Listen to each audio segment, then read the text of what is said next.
Good morning, everyone. Welcome to the Southeastern Caribbean Disaster Resilience Partnership Annual Meeting. My name is Barbara Bischoff, and I'm the director of the SCDRP. This year's event is certainly different from last year's in Jacksonville, where it was really nice to meet some of you who are attending today. And although it would have been great to come together again and enjoy the chatter inevitable in face-to-face gatherings, today's circumstances allow us to broaden our reach and bring together, albeit virtually, an amazing lineup of resilience professionals from all over the region and beyond. So welcome, everyone. Before we start, I have to acknowledge the tremendous work that went into this event. We are so excited to bring you these 3 days of 7 sessions discussing pressing issues in resilience. These topics and sessions were framed by the diversity of roles and sectors that are reflected in our current members and are a testament to the impressive network and combined experience inherent in this year's meeting planning committee. So a huge thank you to committee members for putting together what promises to be a great event. So for more information about this year's committee members, you can look at the program materials at the end. It has bios on all of them. So a few housekeeping issues. The link you're using right now, that you use to connect to us right now, you will use this as your link for all the sessions. If it gets lost, the sender is Socorro Meeting Room, just to give you a little bit of reference, a way to find that link. In your control panel, you'll notice a handouts tab. If you look under the handouts, you'll see the various things that we've included, including the program materials and the bios, the one-pager general information sheet on the SCDRP, our membership options, a strategic plan that we put together this past year. We'll be talking a little bit about that in a few moments, and a Socorro information sheet. The sessions will be recorded and put on the SCDRP homepage. And for this session, you can type the questions in the questions box that you'll see in your control panel. So without further delay, I would like to introduce Deborah Hernandez, if we can coax her to come on camera here. She is the Executive Director of the Southeast Coastal Ocean Observing Regional Association, aka SCORA, which is the home program of the SCDRP. And she's going to open our meeting with a few words. Deborah. Great. Thanks so much, Barbara. I'd like to begin by acknowledging the hard work we've all done to get here today. 2020, what a year, right? An extremely challenging year, and one that redefined what it means to be resilient for many of us. And certainly 2021 got off to a little rockier start than most of us hoped. I would guess that if you work in the resiliency business, you're probably an optimist. Your job is primarily about helping people and communities and businesses be better prepared for life's challenges. I think this is the time to lean into that optimism, to really commit to positive outcomes for your family, for your work, for this organization, and for the people and communities that you support. Hopefully, the next 3 days will help make the commitment to optimism a little easier.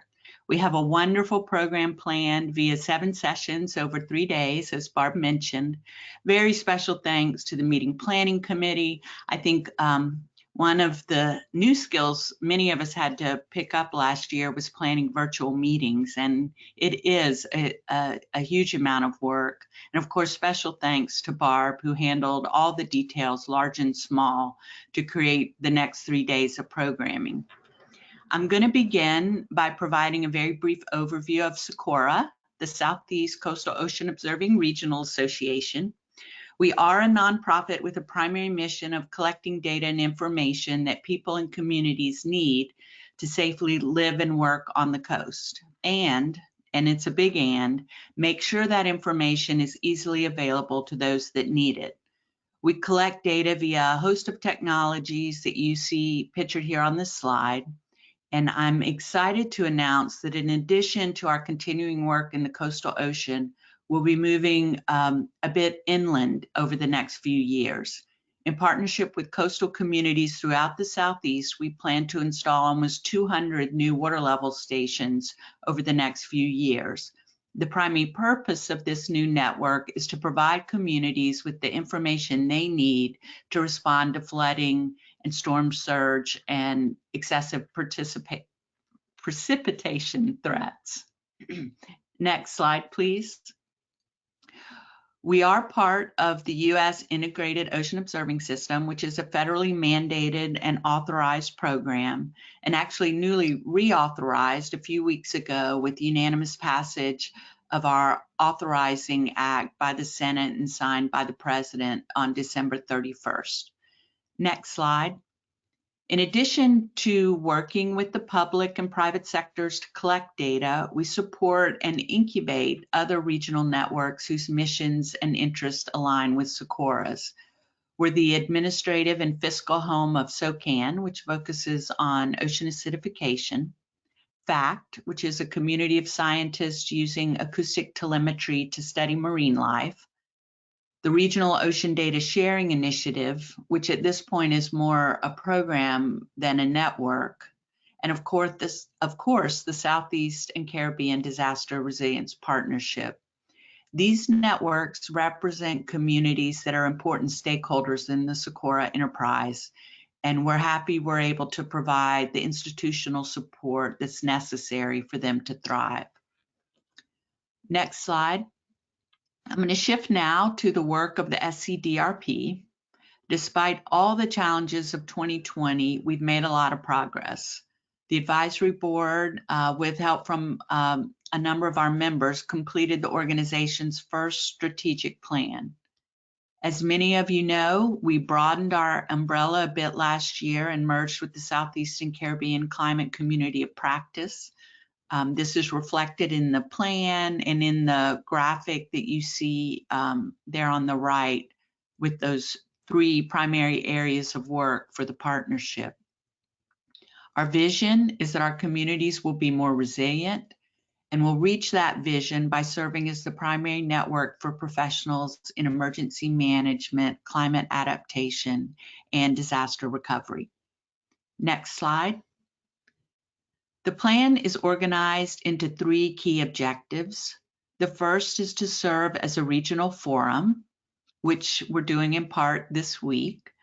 The second is to build capacity in our communities through knowledge sharing.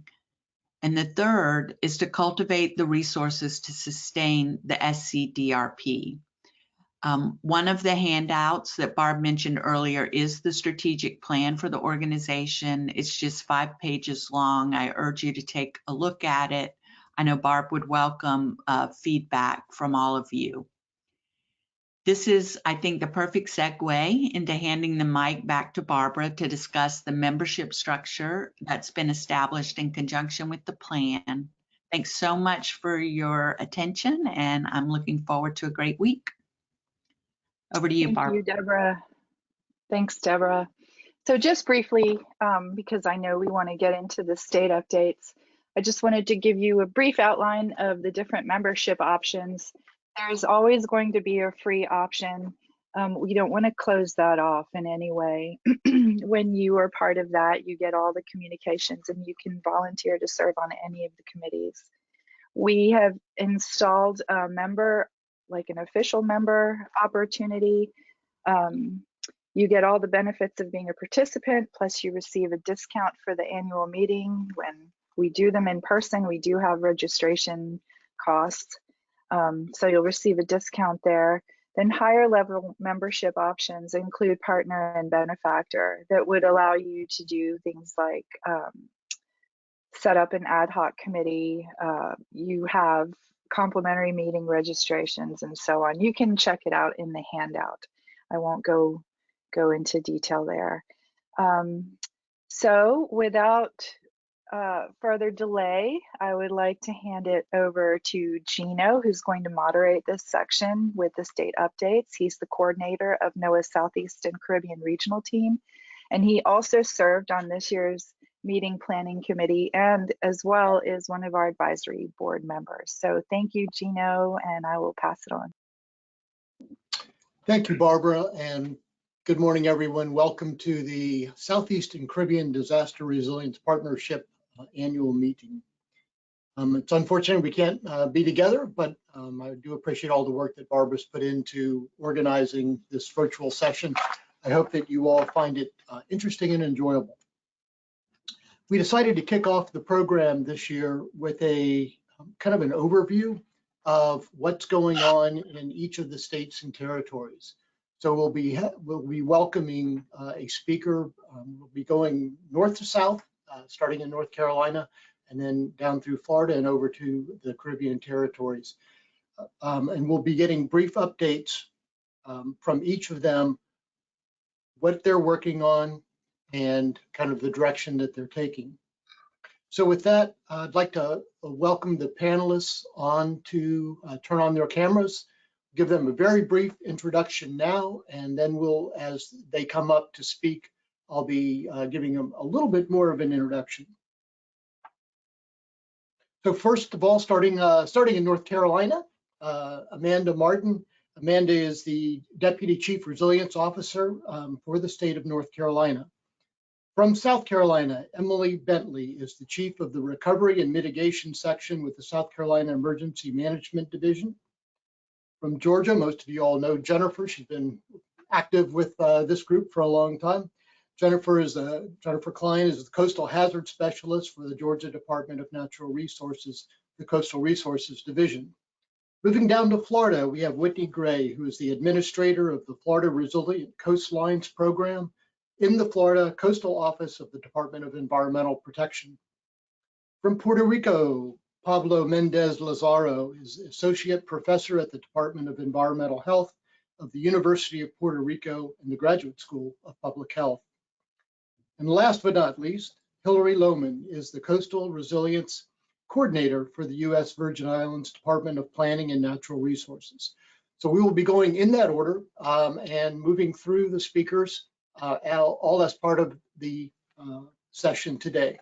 So thank you all for coming on, and we'll be calling you all one by one as we get to that segment. Each of the panelists will have 10 minutes to provide their remarks. We will allow one or two quick clarifying questions, but otherwise we'd really like to hold the questions and comments until the end of the program. We have time for the whole panel to come back on the screen and have a discussion at that point. We ask you to enter your questions or comments into the question box in your control panel. Before we move to the first speaker, we'd like to ask a couple of poll questions for our audience. Try to get an idea of where everybody is from and what is the disaster that concerns you the most, or at least what is the one that you spend most of your time on. So Barbara has put up the first poll question. If you would please click on the screen there as to where you are from. And we'll give you, maybe 20 seconds or so to fill that in. This shouldn't be a hard one to figure out.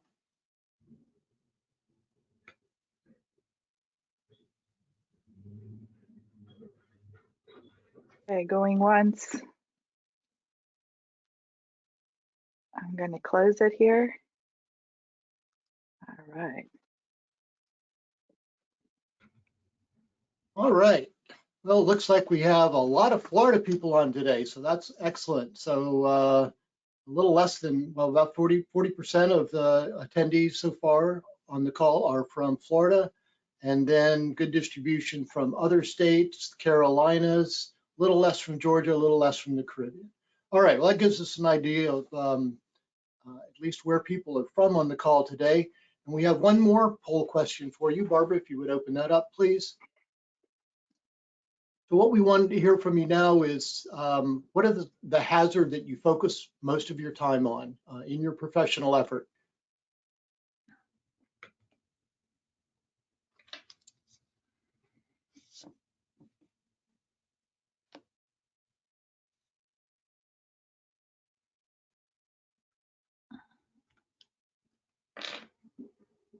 A few more seconds, Gino. All right. Should I do the Jeopardy sound to go along with it? There we go.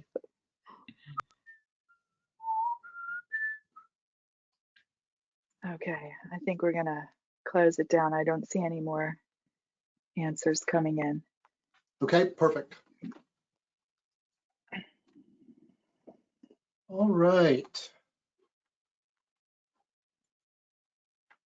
So flooding and sea level rise seems to be the threat that most people spend their time on, followed by hurricanes and coastal storms, then compounding threats and disasters, and just a few people really dealing with drought, and well, at least as their most important issue, drought and extreme heat events, and then earthquakes.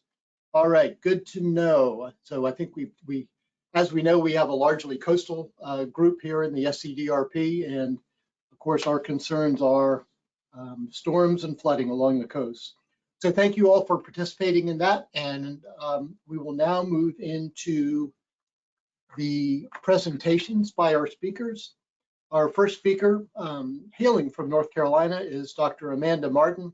She's the Deputy Chief Resilience Officer with the state of North Carolina. In her current work with North Carolina Office of Recovery and Resiliency, she advances the state's resilience through policy advising, stakeholder engagement, and technical assistance.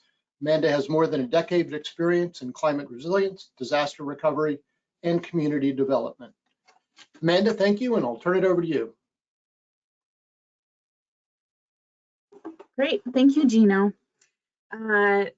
So I'm going to talk this morning about where North Carolina is at with our resilience efforts. And I want to start by saying there are many strands to the story, and I'm sure that we'll hear different pieces of it from different states.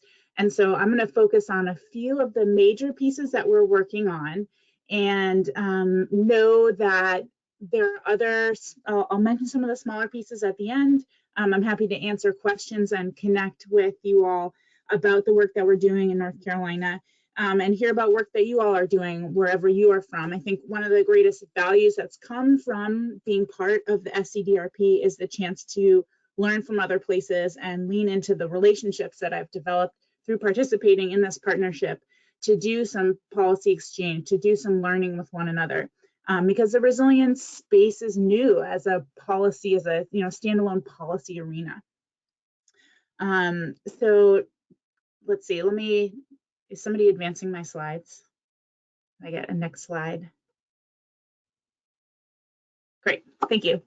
So where we'll start the story this morning is Executive Order 80 and the leadership of Governor Cooper.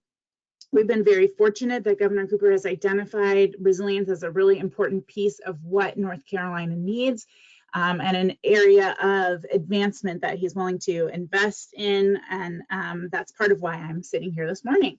So in October of 2018, he issued Executive Order 80, which established the Climate Change Interagency Council, and its entire executive order on climate change, both on the mitigation side and on the adaptation and resiliency side. And it calls for, there's one section of this executive order that called for the development of the North Carolina Climate Risk Assessment and Resiliency Plan. And so that is a big piece. This executive order was actually issued before we had a Office of Recovery and Resiliency. So I'll do this in a timeline order, but you'll see that these pieces came to merge with one another. So next slide. For the past 2 years, basically, we have been working on implementing Executive Order 80. And in June of 2020, we issued the North Carolina Climate Risk Assessment and Resilience Plan. And you can see the graphic is the somewhat utilitarian cover of the report. It's available online. It's quite long, but I encourage you to check it out. And I'm going to walk through some of the contents, which is you see on the right side of your screen, because there's really some tremendous content in this plan. So first you have the executive summary, sort of front matter stuff. And the first place I want to park your attention is the North Carolina Climate Science Report. And there's a summary of the report as Chapter 3 in this plan. And then there's an entire, the full report is actually an appendix. And this was an incredible effort. I think we had over 50 scientists contributing as writers, contributors, reviewers, to take the science that was created for the National Climate Assessment and to bring it to the North Carolina level. And what the climate science report summary does is it provides a very digestible summary of where we are at with climate science and climate change in North Carolina. So there are graphics, and it talks about each of the hazards and the kinds of effects that we expect to experience and the level of confidence that we have in each of those impacts occurring. So it's a really fantastic resource for us, not just to use in this plan and to use in communication for this plan, but also for anyone to use in our grant applications, in our presentations, in any kind of stakeholder outreach that we do. This has been a really tremendous resource. Chapter 4 of the plan is a chapter on climate and environmental justice. And I wanted to take a moment. I was the lead author on this chapter, and I've been really happy that it's been a part of the plan that's gotten a lot of attention, and the media and with our stakeholders have been very interested in this chapter. And the way I see it is laying really a foundation for where we can go in the state with respect to advancing climate and environmental justice. And we had input on that plan from the Environmental Justice and Equity Advisory Board with the Department of Environmental Quality. And the chapter looks at some of the ways that resilience and climate resilience intersects with social equity issues and environmental justice issues. And I think that we commonly see these in terms of frontline communities, where communities that are marginalized are experience the first and the most impacts of climate change. But the chapter also digs a little bit deeper into what that really means on the ground for experiences of communities. And it also talks about the ways in which the policy tools and the programmatic tools that we have to advance resilience can sometimes reinforce pre-existing inequalities and some of the challenges associated with that.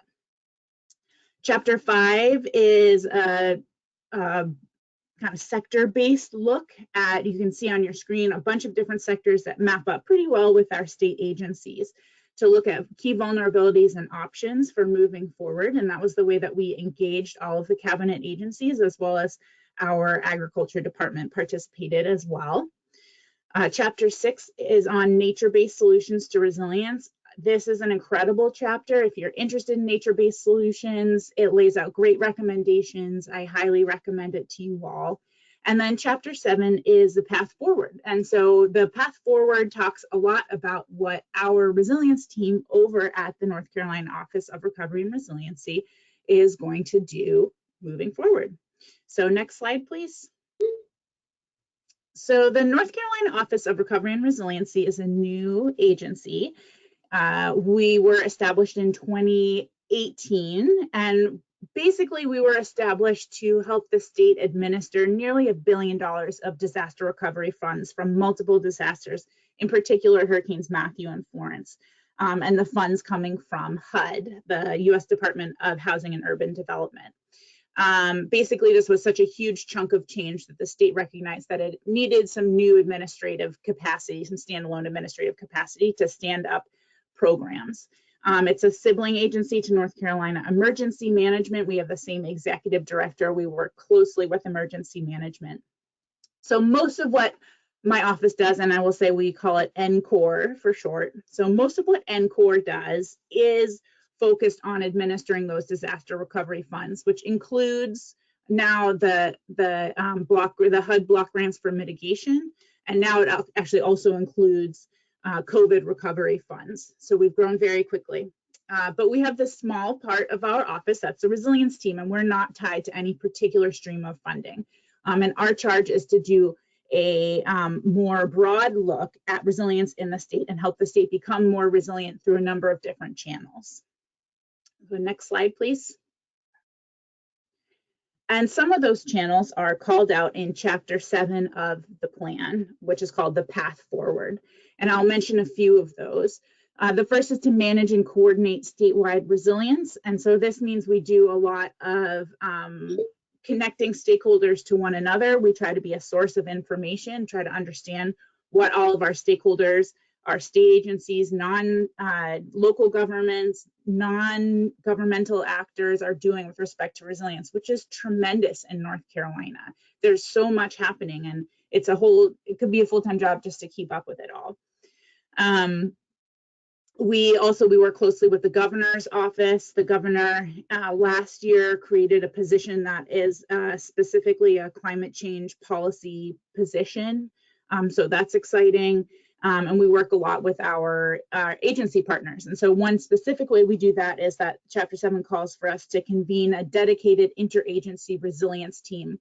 And so I mentioned we have this Climate Change Interagency Council. That is a secretary level council. Those are big public meetings. Our interagency resilience team is staff level. It's where we try to solve problems together. We share what one another is doing. We try to get a representative from all of the cabinet agencies to show up. Some of us are really immersed in resilience work.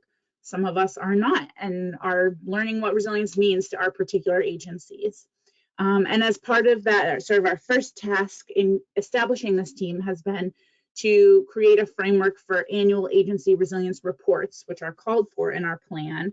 And it's basically an annual update on what agencies are doing and plan to do on resilience. And it's an accountability mechanism so that we show the public what we're doing. And it's also a way for, it's a vehicle for us to share with one another and prompt conversations within our own agencies about moving forward with resilience.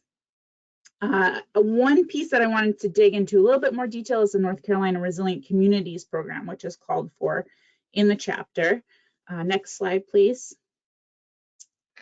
The Resilient Communities Program right now it's a collaboration between the Division of Coastal Management and NCORE, and the objective is to help communities assess their own risk and move forward with resilience work. To help our communities, particularly those that don't have the resources to do this work on their own, to identify what their key priorities are for resilience projects that they would like to implement when funding becomes available. Because something we've seen in North Carolina is that after disasters, and particularly we see, but with funding opportunities in general, we see these opportunities open up, but the window doesn't last very long. And a lot of places don't know, they say, I want those funds, but I don't know what I want them for. And that's not a competitive grant application. So we see that those grant funds tend to go to higher resource communities. So the idea with this program is to bring some of the analysis and the priority setting to local communities. And I can talk a little bit more about that, but I will leave it there for now. Next slide, please. I just wanted to briefly mention other ways that we work on resilience. My resilience team, we staff the State Disaster Recovery Task Force, which includes all of our RSFs, our recovery support functions. If you are in the emergency management field, you probably know what that is. They're subcommittees on disaster recovery, basically. We are advising on how to spend CDBG block grant funds for mitigation, how to spend particularly funds allocated for planning activities. We issued a resilience quick start guide for local communities that's available on our website to help communities that want to do something with respect to resilience but aren't really sure what that looks like. And it walks them through what that looks like and helps them understand maybe they already are doing some work related to resilience, helps them recognize that, and then see the small places where they can insert resilience into the work that they're already doing. We supported BRIC, the new FEMA funding.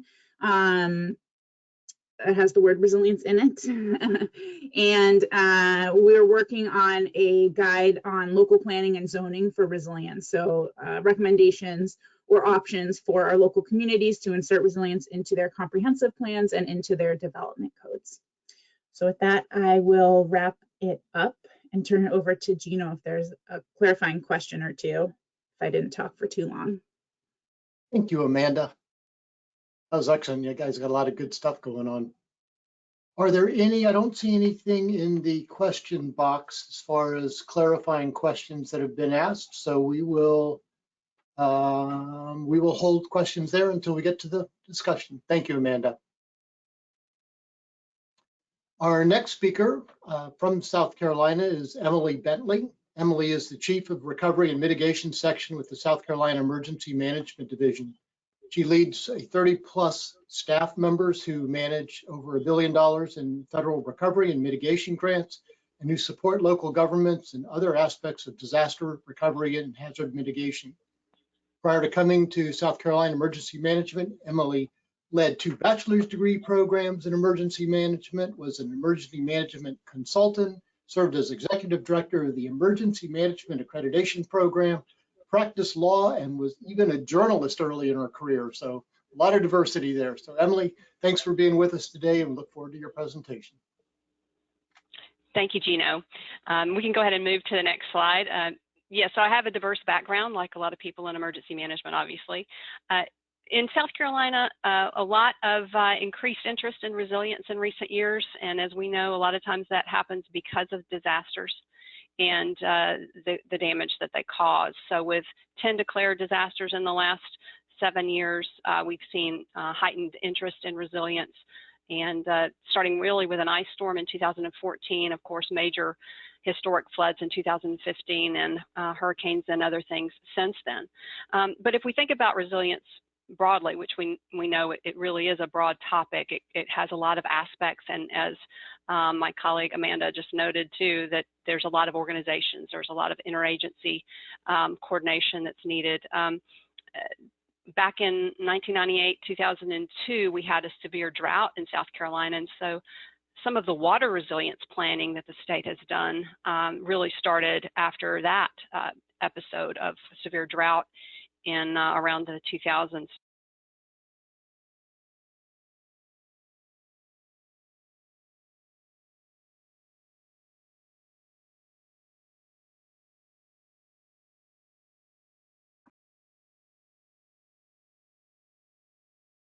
Oh, I think Emily has frozen. Yeah, she's frozen to me too, Barbara.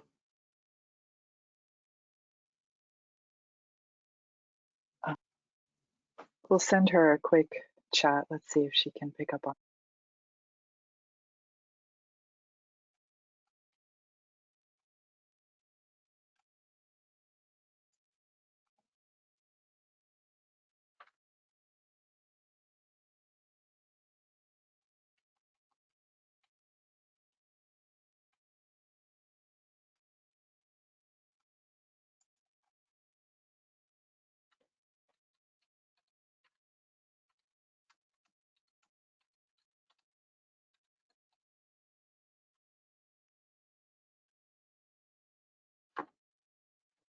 I believe she's going to try to reconnect here.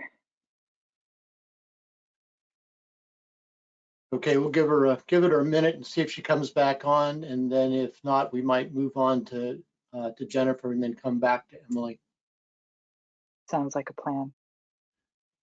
Yeah, I have this problem working from home occasionally too, which is why I came into the office today and then hooked my computer up to the network, and it wanted to do all kinds of things to it.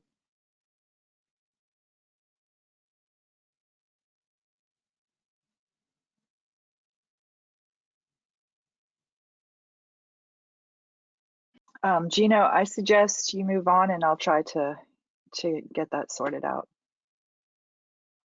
Okay. We will move on then to Georgia. Hey, Jennifer. Jennifer Klein is a coastal hazards specialist for the Georgia Department of Natural Resources, Coastal Resources Division, where she has worked for the last 16 years. She's a specialist for the Georgia Coastal Management Program, which represents 11 coastal counties. Ms. Klein works closely with local governments in relaying information from federal and other state agencies regarding coastal hazards, planning, and climate change impacts. She is leading the state and coastal Georgia in disaster recovery and redevelopment planning. And with that, Jennifer, I will turn it over to you. Great. Thank you, Gino. Would you go ahead and advance the slide, please? Thank you. I would just like to point out that our state has been working throughout the entire state on a lot of resiliency work, and I am just reporting on a little section on the coast and what we've been doing on the coast for resiliency rather than the entire state. For those of you who are familiar with the SCDRP, you have heard me present on this a couple of times. Because we have been supported by the SCDRP numerous ways, some financially, to be able to complete disaster recovery and redevelopment planning in the coast of Georgia. We began in 2011 on this project, and in 2013 had an executive order from our governor to work on these plans for our coastal communities and then through the state as well. We also, by doing these plans, we are following FEMA's National Disaster Recovery Framework. To date, we have completed all but 3 of our counties, and we would have been done obviously sooner without COVID. We've had to become a little bit creative in how we do these plans virtually. So we are about to finish Bryan County, and then that gives us 2 more counties to be complete. And as I have been told by FEMA, that we will be the first state to have a completely resilient coast based on FEMA's National Disaster Recovery Framework. We also have this guide that is posted up on our website, coastalgadnr.org. So feel free to find our guide. It can be used anywhere in any community, really. Next. For some of you, you may not have heard, but we have a rather large roll-on, roll-off cargo ship in the middle of our St. Simons Island Sound. It capsized September of 2019.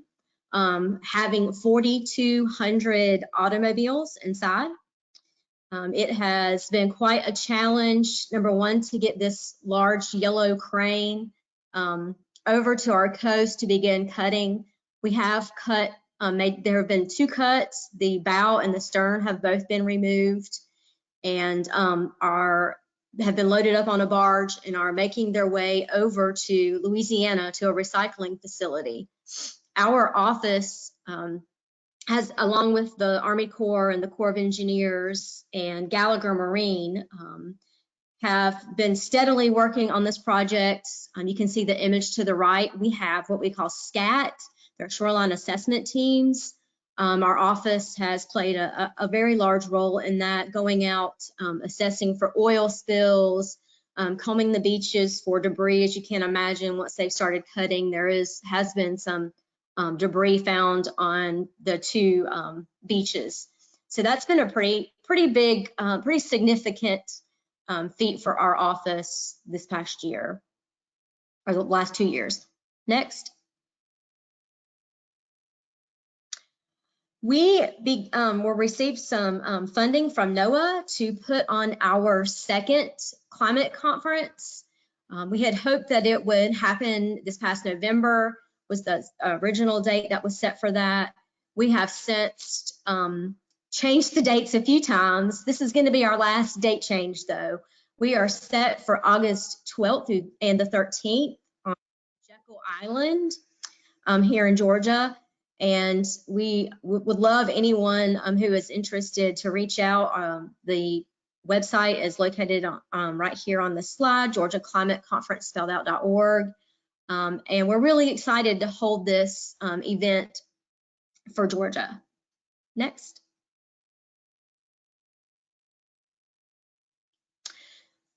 So our program has been working diligently for the last 5 years on a project that number one would look at 2 cities. The first city is, they're both coastal, but the first one is inland a little bit. It's Liberty County in the city of Hinesville. And we have been working with a couple of modelers from Indiana University, the Pola Center, and with the University of Wisconsin Space Science and Engineering Center to model has its MH to look at green infrastructure as a means of resiliency to riverine flooding. We've also used future precipitation numbers to give us some of the information on how it would help today and how it would help tomorrow.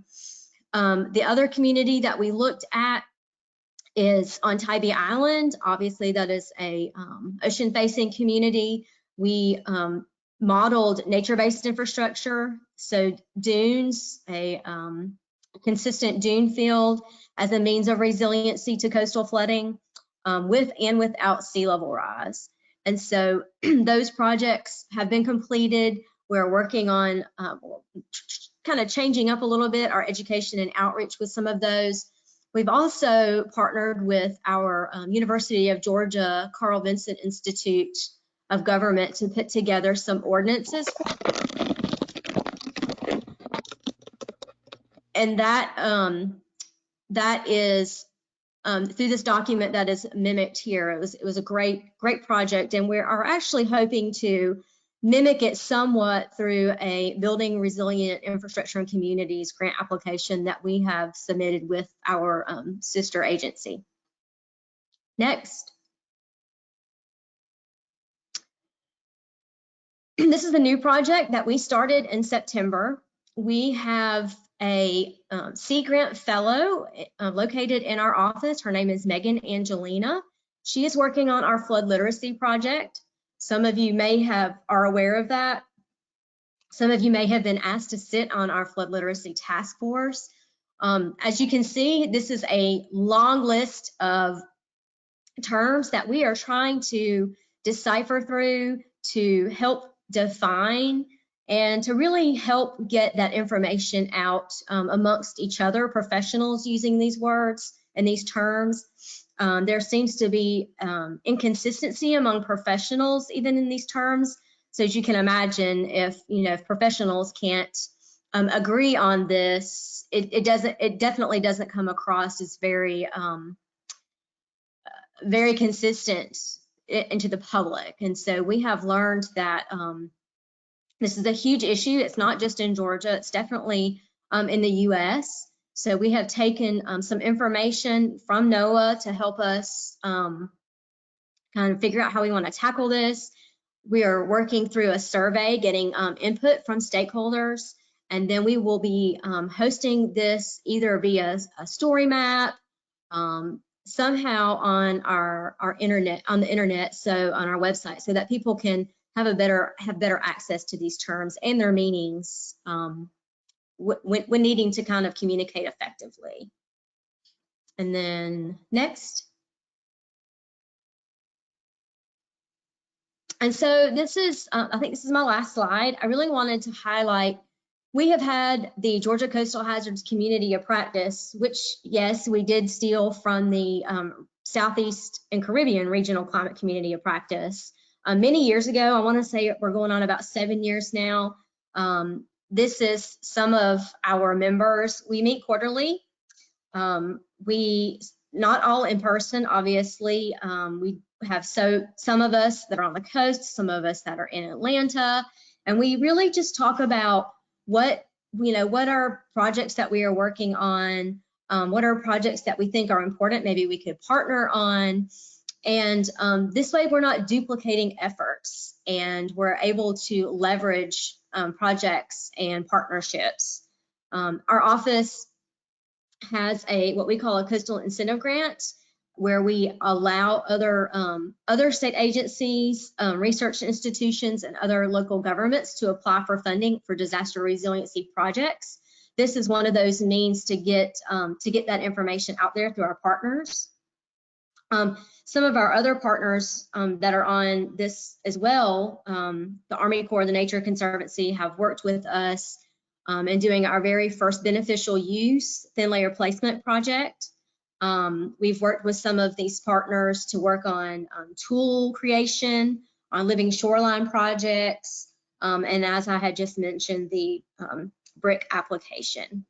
So I can't emphasize enough how important having these partnerships and this network is to a state and to a community. So, with that, thank you, Gino. Thank you, Jennifer. Excellent presentation. Nice overview of all the things going on. Great in Georgia. And yeah, a number of us were involved in the climate community of practice for a while until, as many of you all involved with the SCDRP know, we merged the Southeastern Caribbean climate community of practice with the SCDRP. So I don't see any requests for clarifying questions. So Jennifer, we will hold the discussion until the panel session at the end. So now we will go back to South Carolina. I think we got Emily back on the line and ready to go. So take it away, Emily.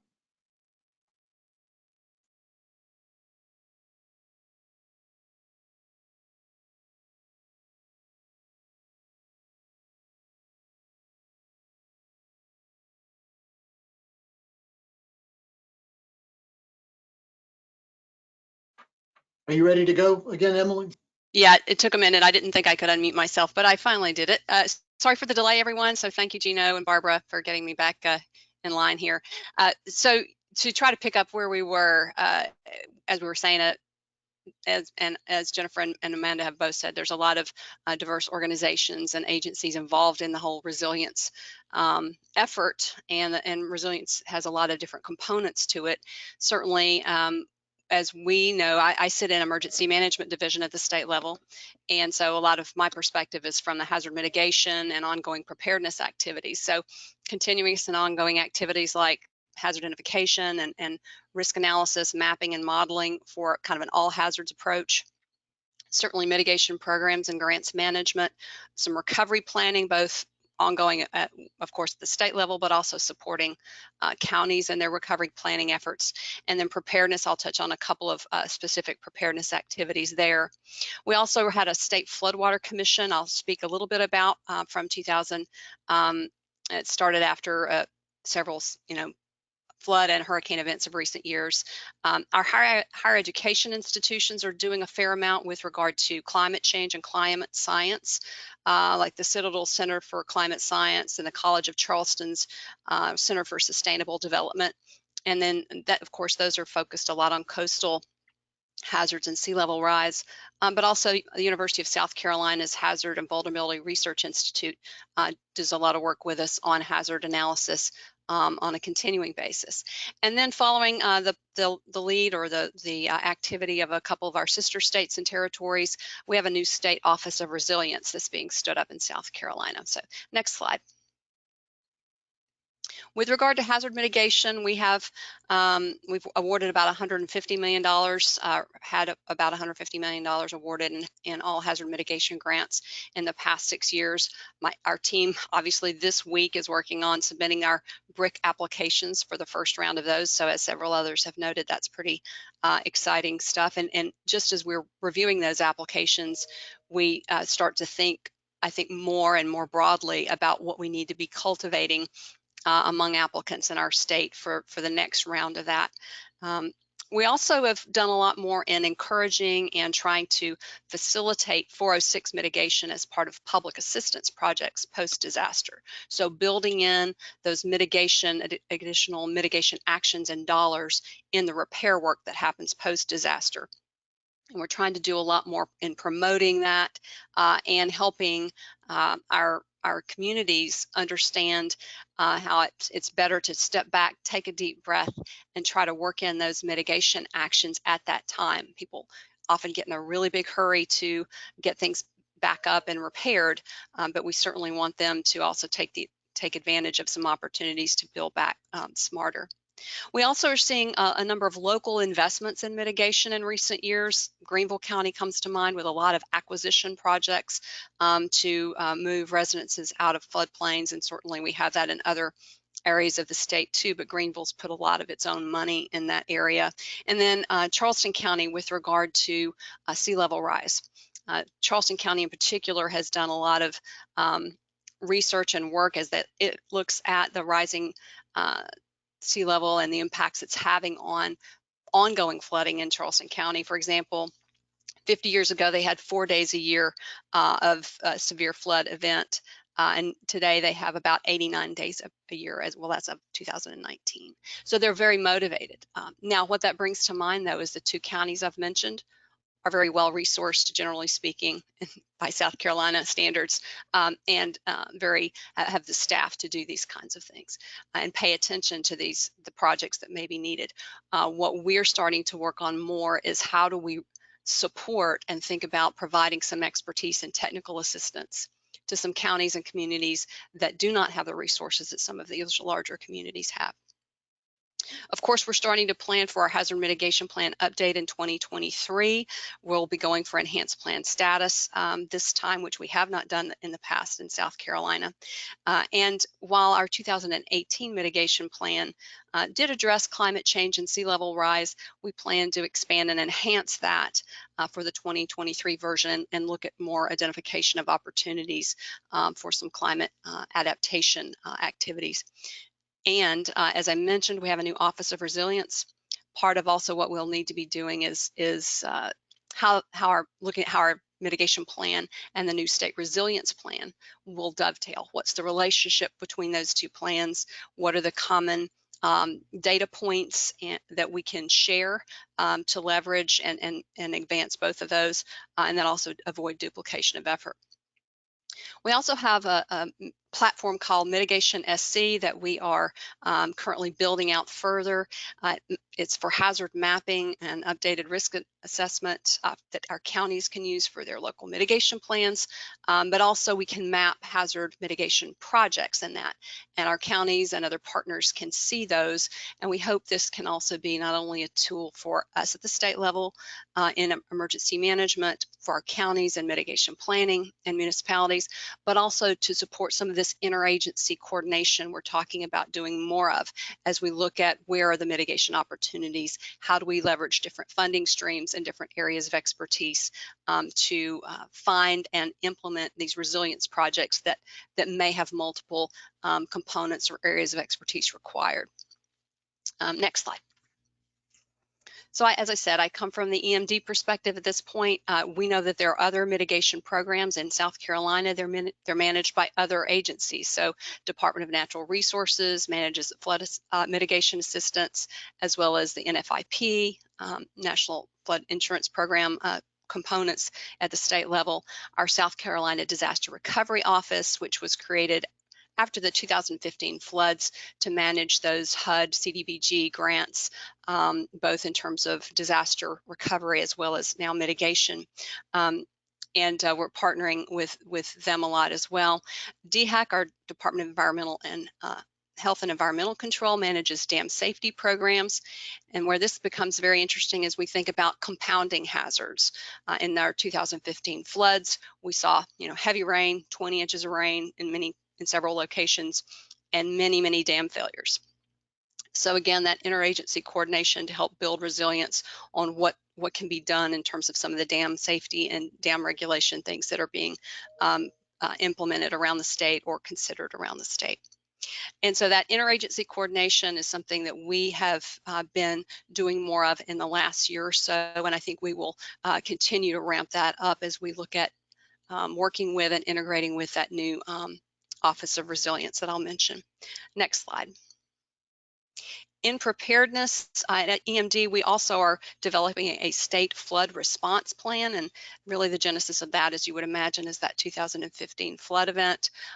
So looking at annexes by river basin to better understand the flood conditions, the resources, and the different dynamics that impact different river basins throughout the state. And then coordinating, again, across agencies on river flood forecasting, flood modeling.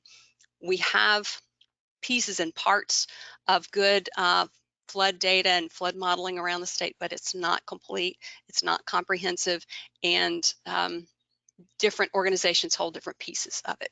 So again, we're trying to work on doing better coordinating across multiple agencies with different roles and different data sets. Next slide. In that regard, Governor Henry McMaster in 2018 appointed a state floodwater commission, really to look at both the risk and some opportunities or needs in the area of reducing risk for both river flooding and coastal flooding. identified a lot of issues, had multiple task forces and areas of expertise. So there were both subject matter experts as well as sort of political movers and shakers involved in the discussion, and came out with a report in November of 2019.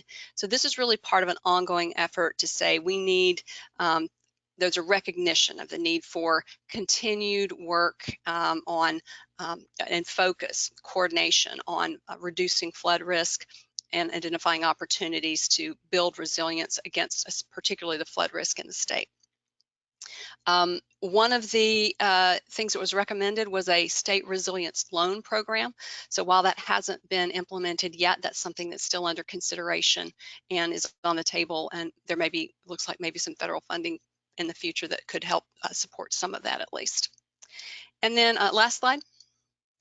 In 2020, just last fall, our General Assembly at the state level created or passed a law that the governor signed that's created an Office of Resilience. So it's still being stood up. It's not within Emergency Management Division. It is probably going to either report directly to the governor or be kind of stay as part of the Department of Administration, but it's tasked with creating a state resilience plan, which we do not have yet in South Carolina, and to coordinate statewide resilience efforts. So we're very enthusiastic about the opportunity that presents. I know several of our again, sister states and territories have already started this activity and this state level coordination on resilience. We look forward to kind of coordinating on that, helping that office see what's already in place in terms of some of the mitigation and preparedness activities that feed into resilience, and then also to build on some of the interagency coordination work we've already started as we think about both grant programs, different hazard things that are available, different areas of research that may be available, so that we can, again, leverage what we have and then avoid duplication of effort going forward. We'll have a state chief resilience officer who I think that still hasn't been named as of the last time I looked yesterday. It will include the State Disaster Recovery Office, which is the group I mentioned that has been managing the CDBG MIT funds and some disaster recovery funds associated with HUD grants. So that entity will fold into the Office of Resilience and be, I think, one of the key drivers going forward for some of the state resilience activities. So as I said, there's a lot that we are doing. I don't know that it's wildly different or cutting edge compared to what some of our sister states and territories are doing, but we are looking to really focus on the interagency coordination piece that will help us build better resilience going forward. And I think, pending any questions, that concludes my update. Thank you, Emily. There is one clarifying question here. Says for South Carolina's idea of a resilience revolving loan fund was the potential federal funding referring to the Storms Act passed in December. Yes. And my understanding is the Storms Act passed, but it hasn't been funded yet, but I could be wrong about that. Okay. And I think one of the things that feeds into what we would like to do, and I know several other of you have probably looked at this, is some of those less well-resourced communities may need some state supported mechanism to get some of this moving, to have monies for match, or to have monies for some of the technical studies that are needed to put together a good grant application. So that's, we can see that some of those opportunities might be available through a resilience loan program. Excellent, thank you. Okay, with that, I see some other questions, but I think I'm going to hold those till we get to the discussion so I can sort through them a little bit better. With that, we will move on to Florida. Whitney Gray, if you would come on camera there, thank you. Whitney is the administrator of the Florida Resilient Coastlines Program in the Florida Coastal Office of the Department of Environmental Protection. Prior to this position, she worked on climate change vulnerability assessments and adaptation planning with the Southwest Florida Regional Planning Council, and served as sea level rise coordinator for both the Florida Fish and Wildlife Conservation Commission and for Florida Sea Grant. So welcome, Whitney, and I'll turn it over to you. Thank you, Gino. Thanks for having me today. I think I'll carry on with my camera on as long as possible, but if my connection starts to get dicey, I'll just close the camera down if that's okay. So I want to talk to you today a little bit about the Florida Resilient Coastlines program, and just offer a quick correction. My bio says that this program sits within the Florida Coastal Office. That office was updated last year and is now the Office of Resilience and Coastal Protection. Tomorrow you'll hear from my boss, Alex Reed, and so I want to make sure that you understand all the connections. That rebranding and expansion of our mission was accomplished last year after an executive order from Governor DeSantis. Next slide, please. So here's really what we're about. The program is about bringing together all the tools that we have in the toolbox to help local governments become more resilient, to help extend resilience across Florida's coastline. That's a big task. We have over 200 coastal counties and cities, and so reaching out to all of them with what we have to offer is an ongoing challenge. Next slide. We reach out in 3 ways. We provide technical resources, funding, and coordination. Resources include written resources like the Florida Adaptation Planning Guidebook, and I also have a colleague who does in-person trainings on how to use some of the publicly available decision support tools. And Joe Bauer will go and visit with you in your city and help show you how you can use those tools to improve your resilience planning. We also have a grant program that focuses on both planning and implementation projects. Over the last 4 years, we've granted about $6.5 million to local governments for mostly for planning grants, but some for implementation projects as well. And finally, we have coordination, which is in the form of our quarterly Coastal Resilience Forum. The next one is February 3rd. And this is an opportunity where we have actually kind of created our own informal community of practice among resilience professionals across the state. And we typically have over 100 participants from public and private sector. Next slide, please. So here's a little bit more about our grants. The planning grants are targeted towards complying with a 2015 statute that requires coastal local governments to include plans for sea level rise and potential future flooding in their comprehensive plans. But we also fund other types of vulnerability assessments and adaptation or resilience plans. And we also emphasize regional collaboration. The state of Florida has really benefited from local government efforts and of regional collaboration over the past 10 years, starting with the Southeast Florida Climate Change Compact. Those compacts and regional collaborations have really set the tone for the state to assist with. So we're really happy to work with those groups on an ongoing basis. Our implementation grants are offered competitively now. This is a new thing that happened just with our current application that we just closed.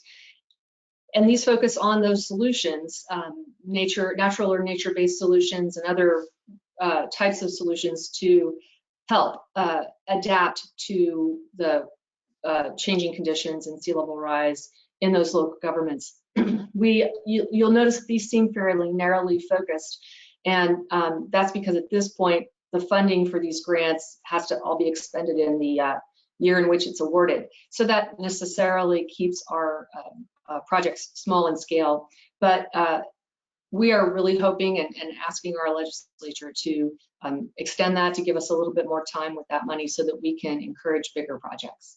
Next slide, please. As I mentioned before, since 2018, we've given about $6.5 million to to 129 different communities. And so we feel like we're making an impact, and we are targeting communities and areas of the state where they haven't come to us. We're getting ready to make bigger moves to go to them and say, how can we assist you with applying for these monies? Next slide, please. I want to shift now and talk about one of the biggest developments going on in the state right now, which is the sea level impact projection study. This is a new Florida statute that was signed by the governor in June of last year, and it requires publicly funded coastal construction projects to go through a sea level impact analysis. And so we have been in the process over the last several months of developing a tool, an online tool, to help the users comply with that study, and the draft rule language that will implement the study. Next slide, please. The SLIP study is really unique. As we have gotten our consultant on board to help us with this, we found that this kind of law and the implementation of this law is fairly unique and novel. We're focused on using publicly available data, and one of the goals is to standardize this analysis across different projects. We also wanted to make it super easy and very no financial burden on the state finance contractor. We know that one of our primary users of this will be local governments as well as state agencies, and we want this to be simple, not time consuming, and impose no financial burden. Next slide, please. So here's the timeline of what we've been working on. As I mentioned, back in June, the governor signed the bill. We have been working through developing rule language, but also using our consulting engineers to help us create a tool and testing that tool. We held some stakeholder roundtables back in November where we identified some potential user groups and invited them to come in and hear what we were working on and offer their input on the tool. Right now, we're in the middle of rule development. The tool and the rule are very closely tied, so there's kind of both going on at once right now. But right now, we're gathering the comments and input from our first workshop, which was held just last Tuesday, and we'll have a second workshop, public workshop, coming up in mid-February. We hope to have this all tied up with a ribbon and perfectly functional and ready to go on July 1st. That's the goal, and we're looking forward to launching the tool at that time. Next slide, please. Wow, I stayed within my time, and Gino did not come on, so I'm pretty stoked about that. I'll open it up for questions at this point.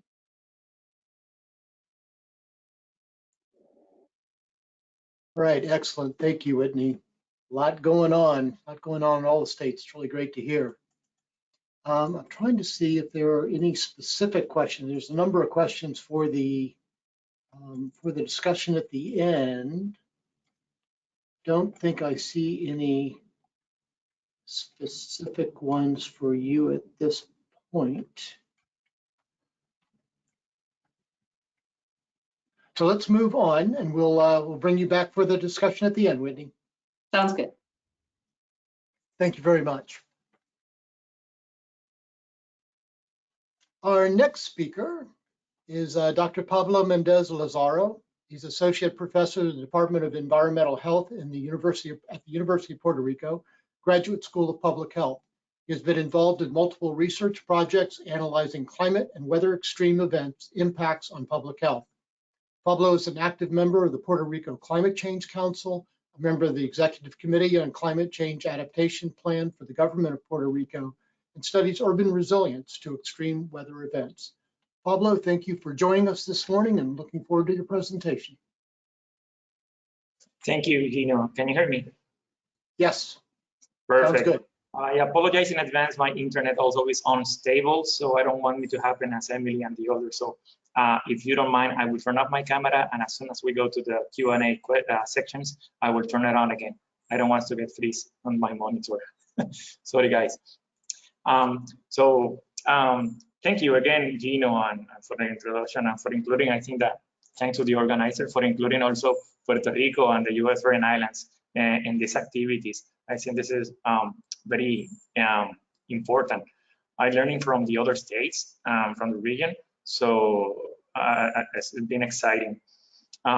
During my presentation, I'm not going to be showing too many pictures of the situation in Puerto Rico after what happened. You have heard about hurricanes and the earthquakes. Perhaps, I don't know if you are all aware, but I'm guessing because of the situations that most of you have heard what is happening in the Caribbean and in our island.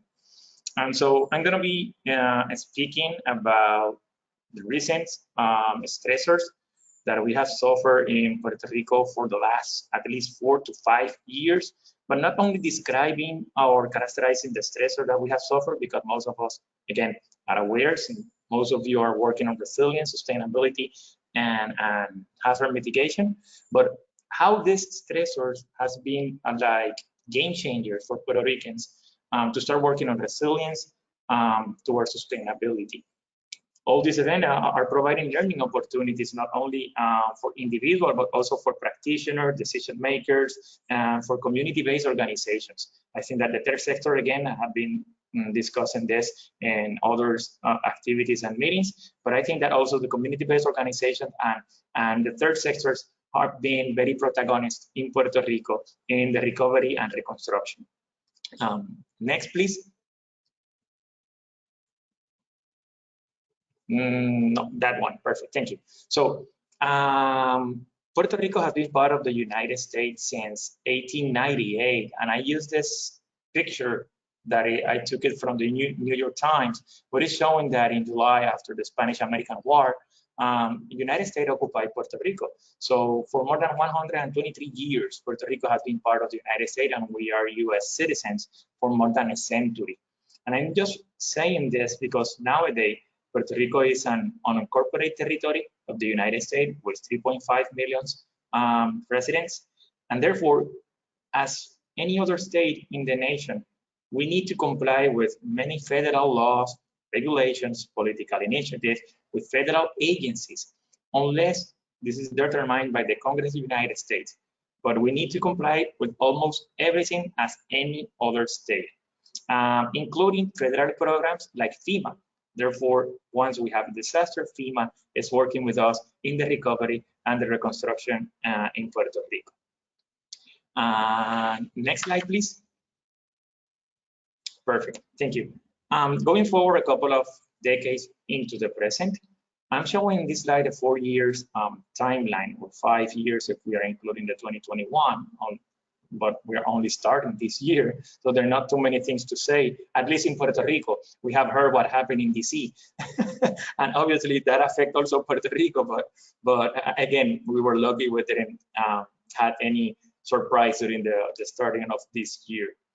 So many stressors and shocks that have occurred in recent years affecting Puerto Rico, the continuity of operations, the quality of life, and all of the socio-ecological system, including infrastructures and all kinds of dimensions.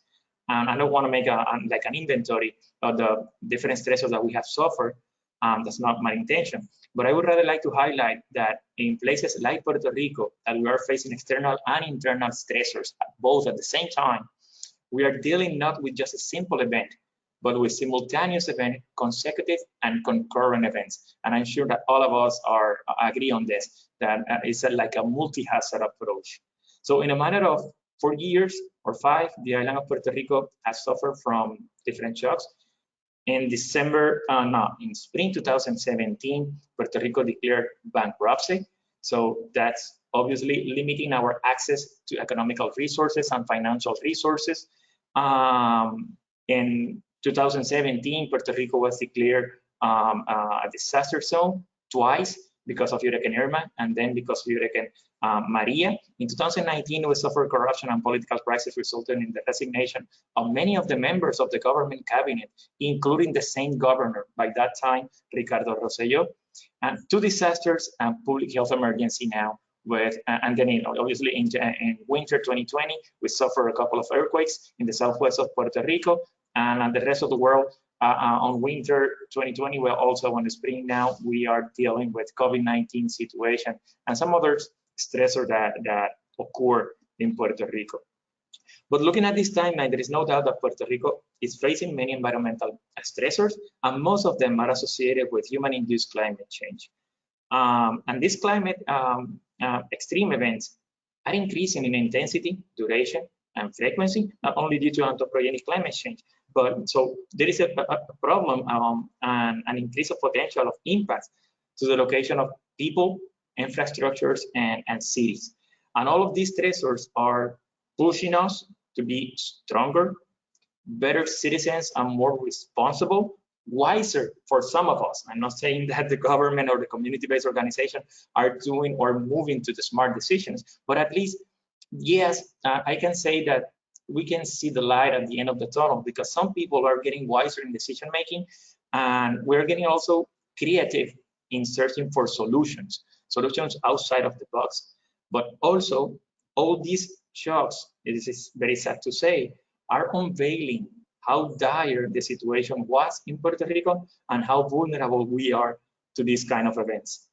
And so, because all of these events are interacting with the landscape, with the political context, and with the social determinants of health, for example.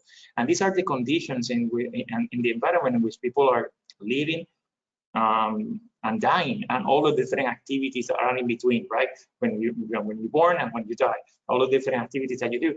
So all these extreme events, no matter if they're political or not, but are interacting with inequality, poverty, unemployment, pre-existing health conditions like COVID, and some others social determinants that can exacerbate how do we react for each of one of these events. Next slide, please.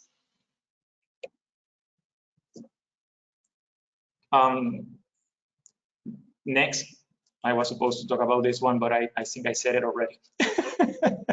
Thank you. So I think that in this context, it's worth to highlight that extreme events, political or climate or geological extreme events, coupled with a long history of marginalization, absence of climate actions, corruption, bankruptcy, and political crisis, and lack of governmental support to catalyze actions to advance social transformation in Puerto Rico, promoting an uprising in some community-based organizations, not all of them. And I just showing here a couple of examples on how Fundación Comunitaria de Puerto Rico is promoting this kind of actions island-wide for looking for solutions for alternative energy solutions in some disadvantaged communities and in rural places of Puerto Rico. So this is certainly has an implication in sustainability and public health. As you can see, there are more than 37 community health clinics that are now running with solar panels that before the hurricane, this is something that wasn't impossible. So the third sector, again, together with the government and the community-based organizations, are working on risk reduction and on resilience and sustainability in some communities. Next slide, please.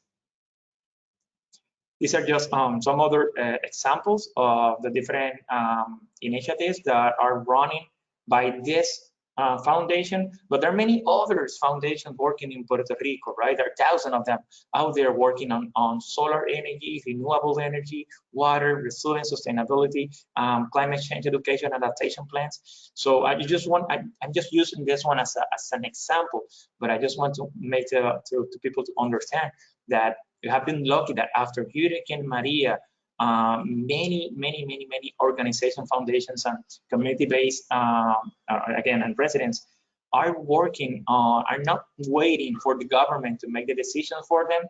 So they're taking the decision into their hand in collaboration with some local governments, like the municipal level and the state level. Next, please. So some communities have developed adaptive resilience as the result of the social learning process that were triggered by, at the beginning, by Hurricane Maria, and now by the earthquakes. And some others are, like the government, are also being moved. I think that the initiatives that are driven, not driven, that are at the government level, they are very well intentioned, but they're obviously slower in how to react to the to the reality of the population. So the government of Puerto Rico have been working on many different documents, establishing the roadmap for resilience. These documents are available. It was led by the Department of Natural Resources, the Office of Coastal Management Program and Climate Change. Sorry that they changed the name of the office, and I was thinking about it.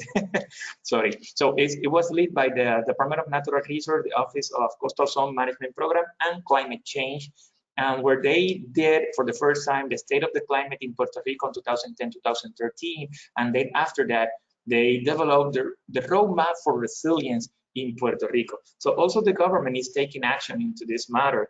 And this is not new to us, but even when the government trying to jump into this manners, is obviously taking longer than some other kind of initiatives. Next, please.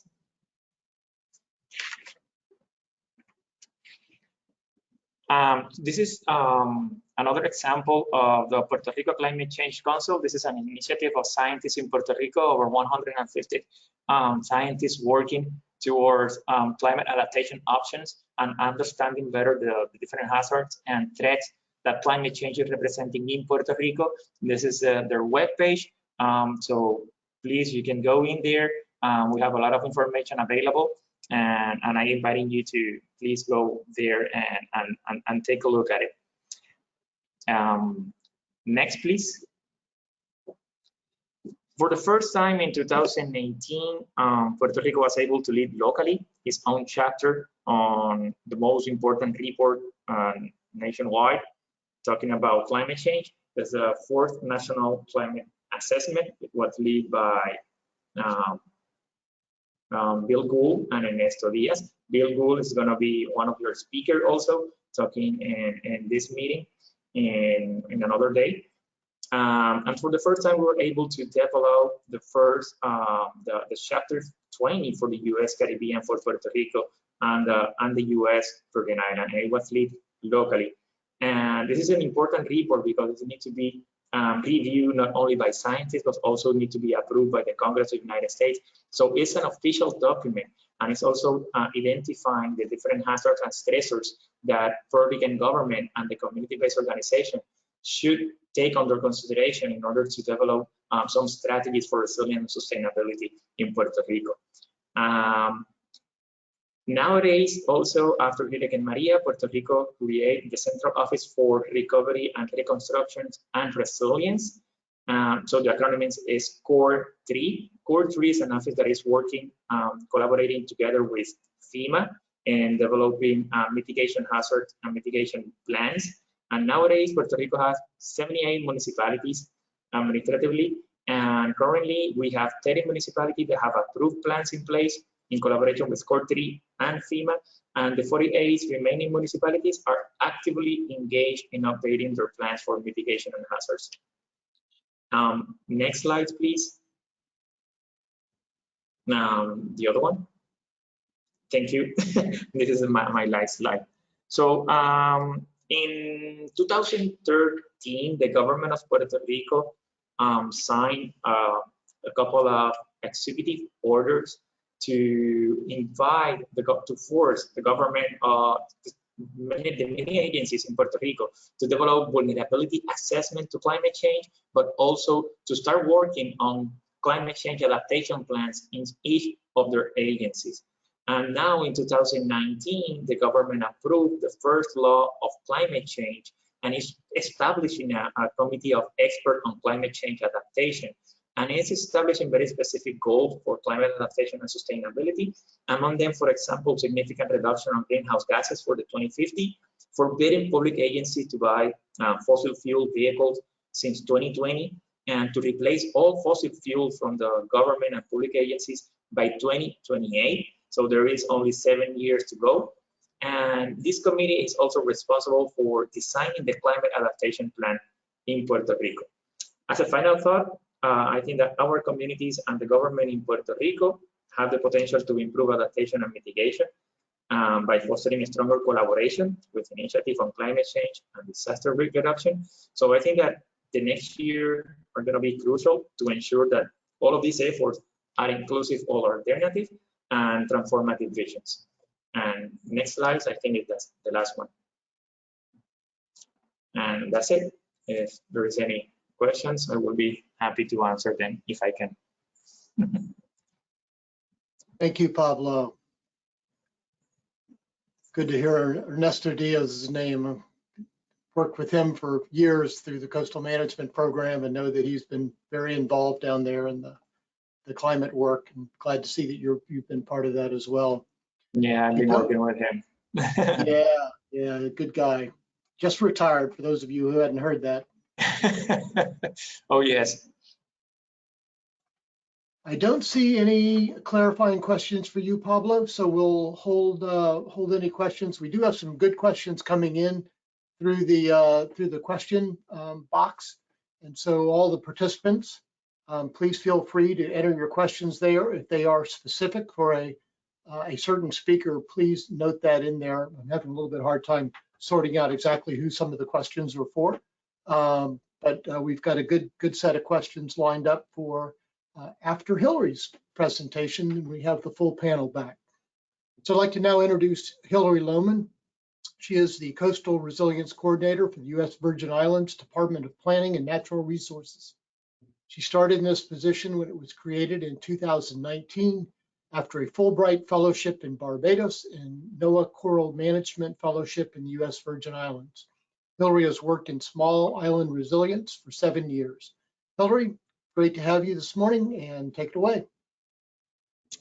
Thanks, Gino. Audio is good? Yes, very good. Thank you. All right, thanks. Good morning, everyone.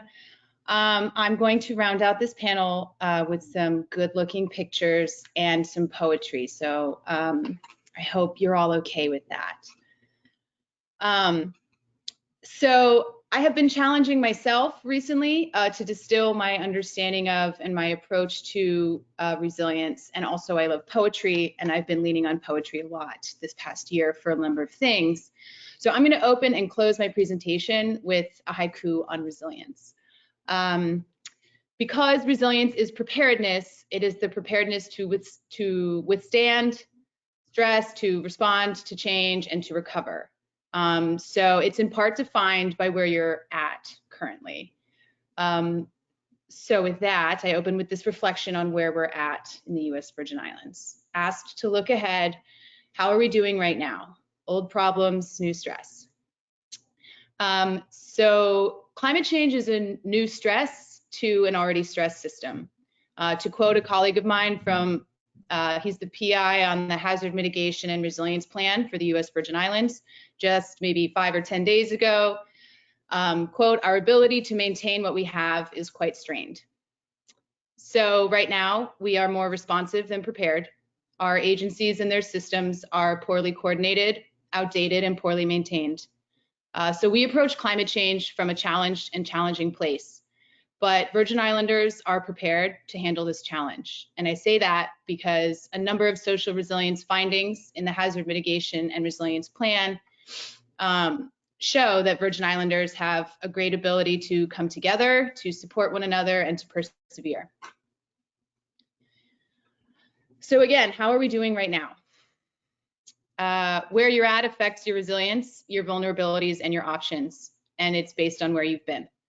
So we talk about stressors and we talk about risks, and I will do so, but also history is a big part of resilience.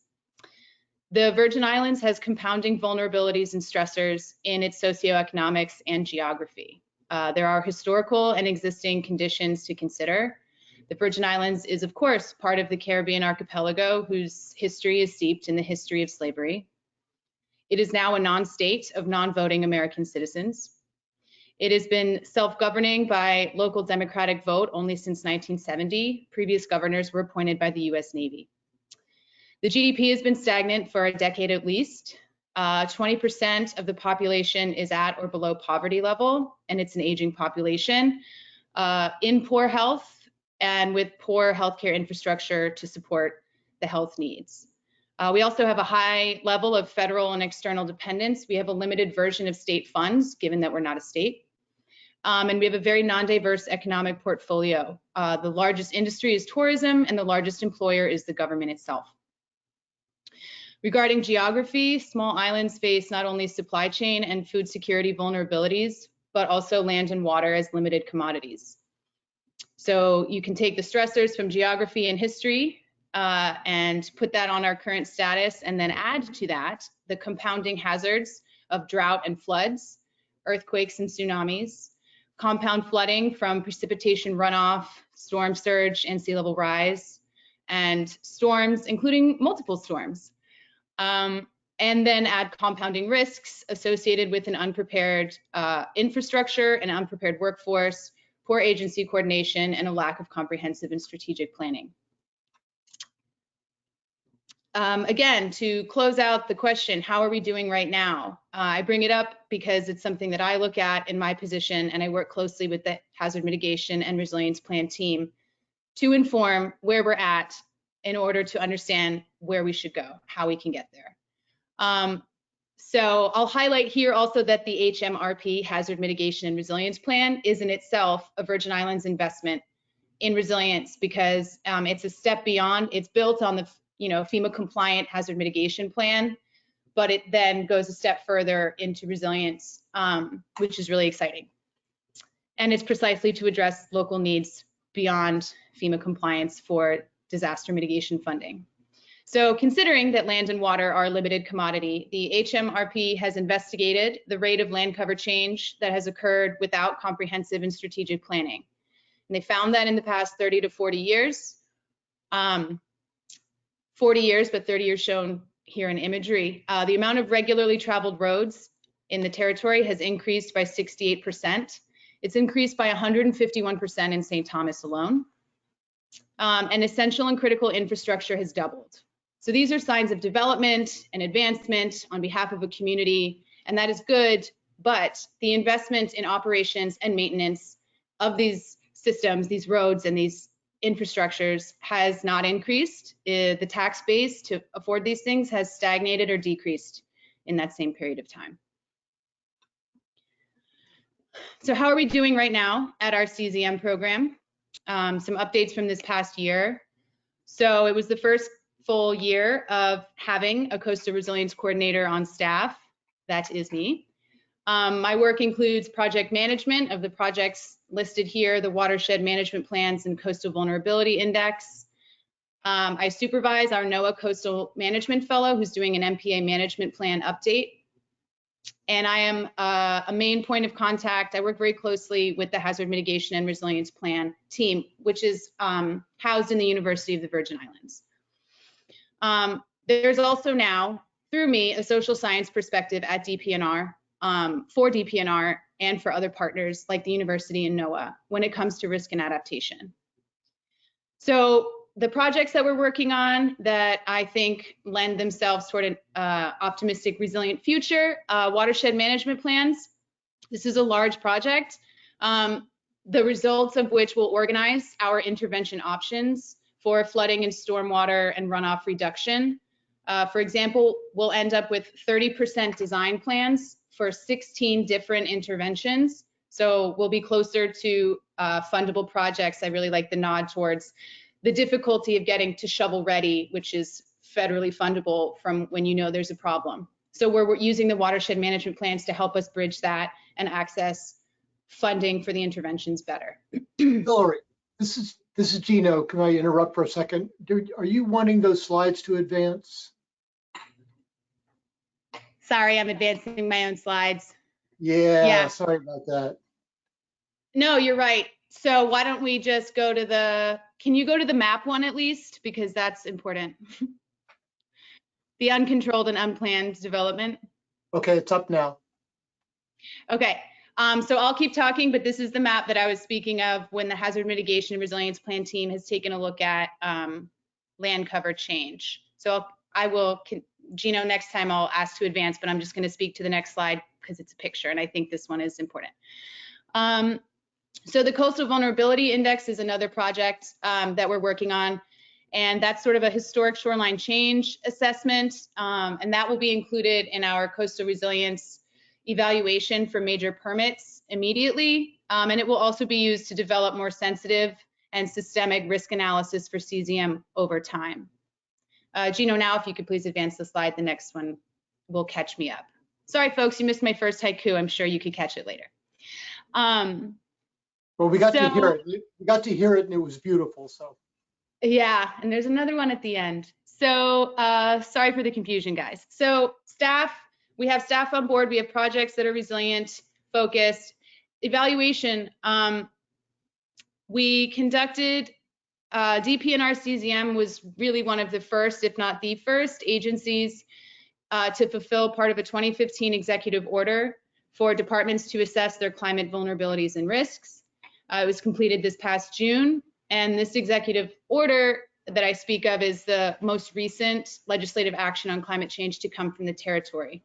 So we're a little delayed, but we're certainly looking to catch up with things that have already been laid out for us as ways to approach this.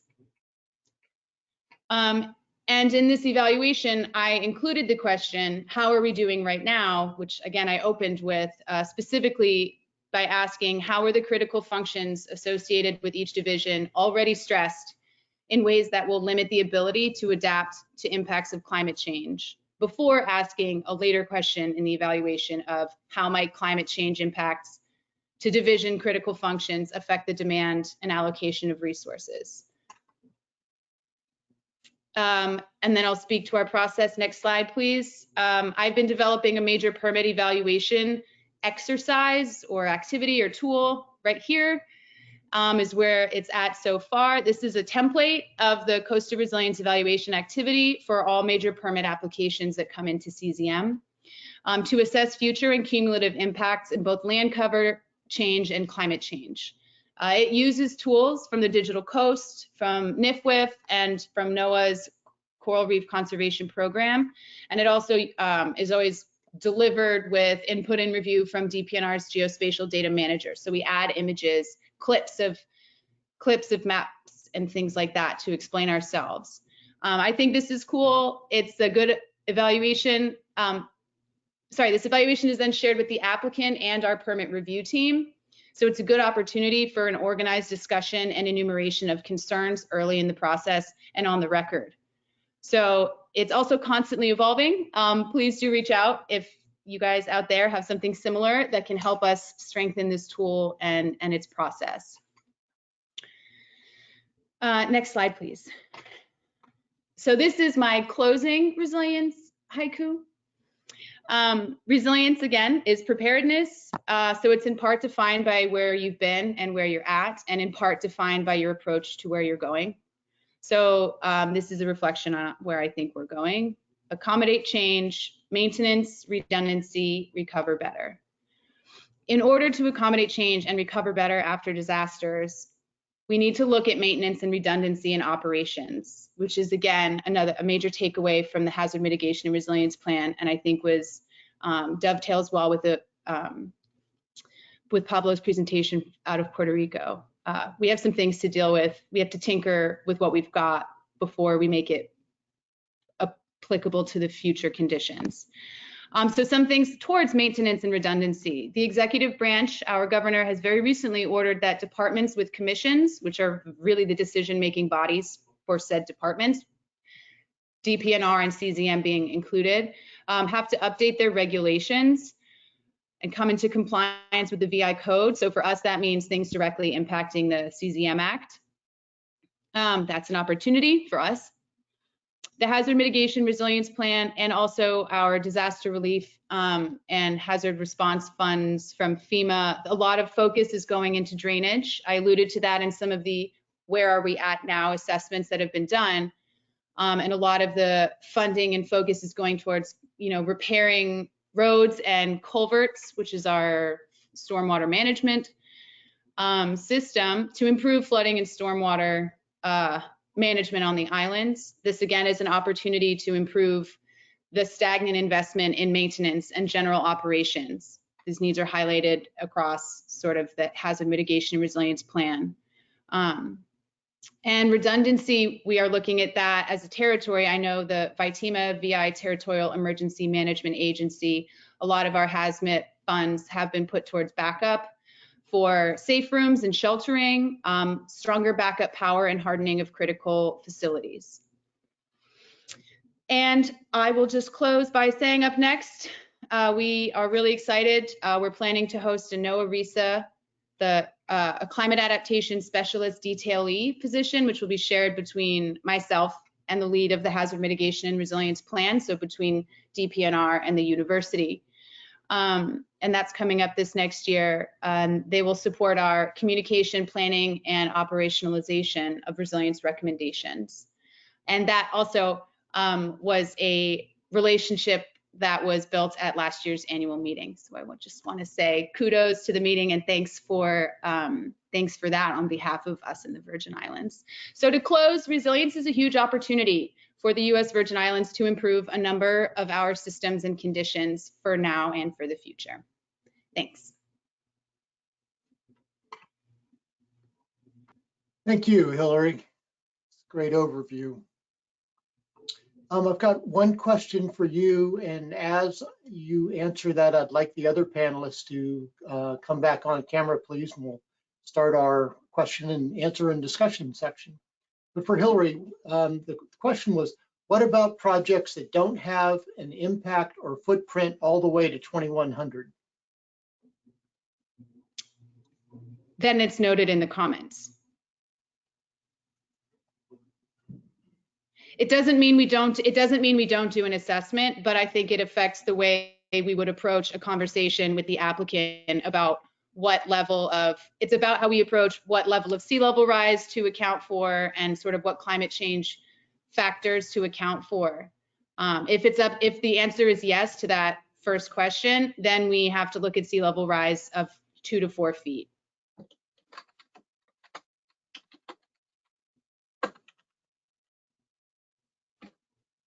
Okay, excellent, thank you. Let's see, I don't think there's any others.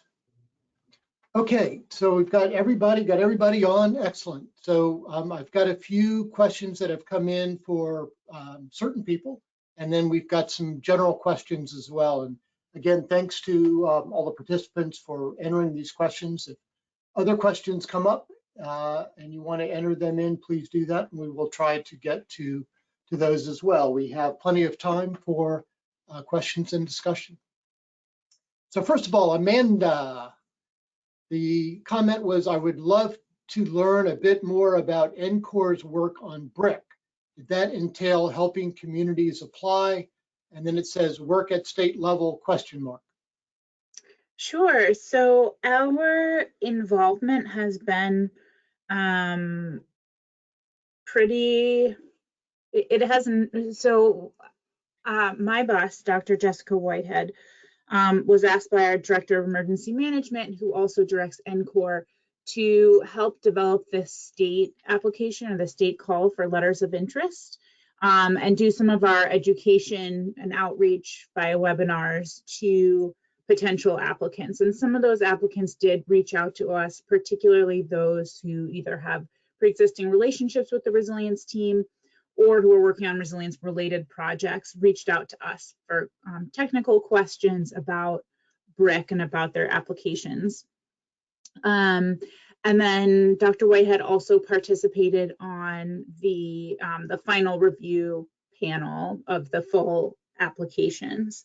And I think North Carolina's learned a lot through the first round of BRIC, and I'm sure for other states that or other folks on this call who were involved in BRIC, it was a whirlwind first year without a ton of time between the issuance of the detailed guidance and the time for us to start accepting applications. So I think we're looking to see where there might be opportunities in upcoming years maybe where I should have started out is by saying that BRIC is handled in emergency management, led by our hazard mitigation section. So we played a supportive role, but we look forward to finding new ways to play that supportive role, especially as hazard mitigation gets future chances with BRIC to really understand its unique opportunities and what it can fund that our other hazard mitigation programs don't fund as well.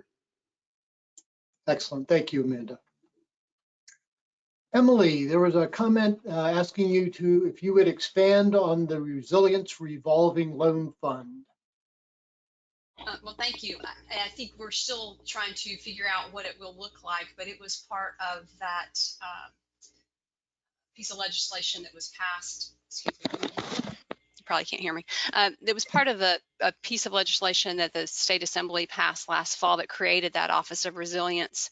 And so the idea was to create small revolving loans that the state could offer local governments to help with kind of the front end of resilience projects.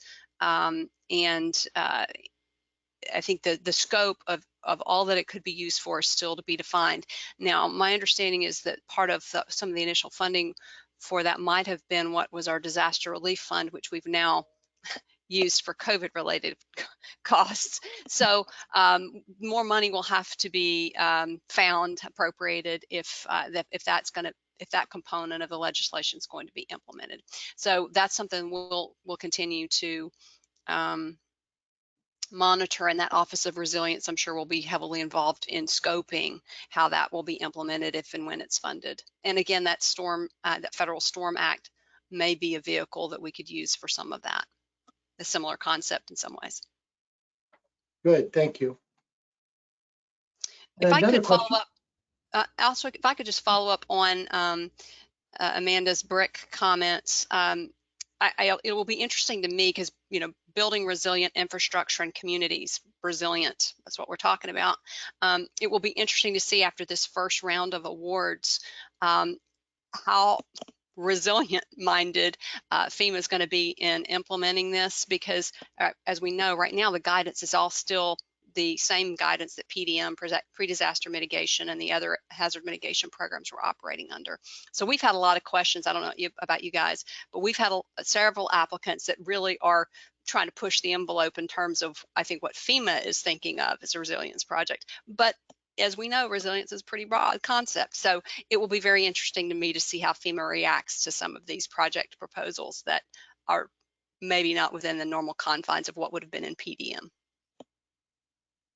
Are all of your agencies involved in BRIC applications? Whitney's shaking her head no. Jennifer's a yes, Amanda's a yes, Emily's a yes, apparently. For the USVI, it's housed in our VITEMA, VI Territorial Emergency Management Agency. So we would be a sub-applicant, and they have not, but they're working on their kind of strategic plan, and then the different departments will be informed of how that'll fit in across the territory.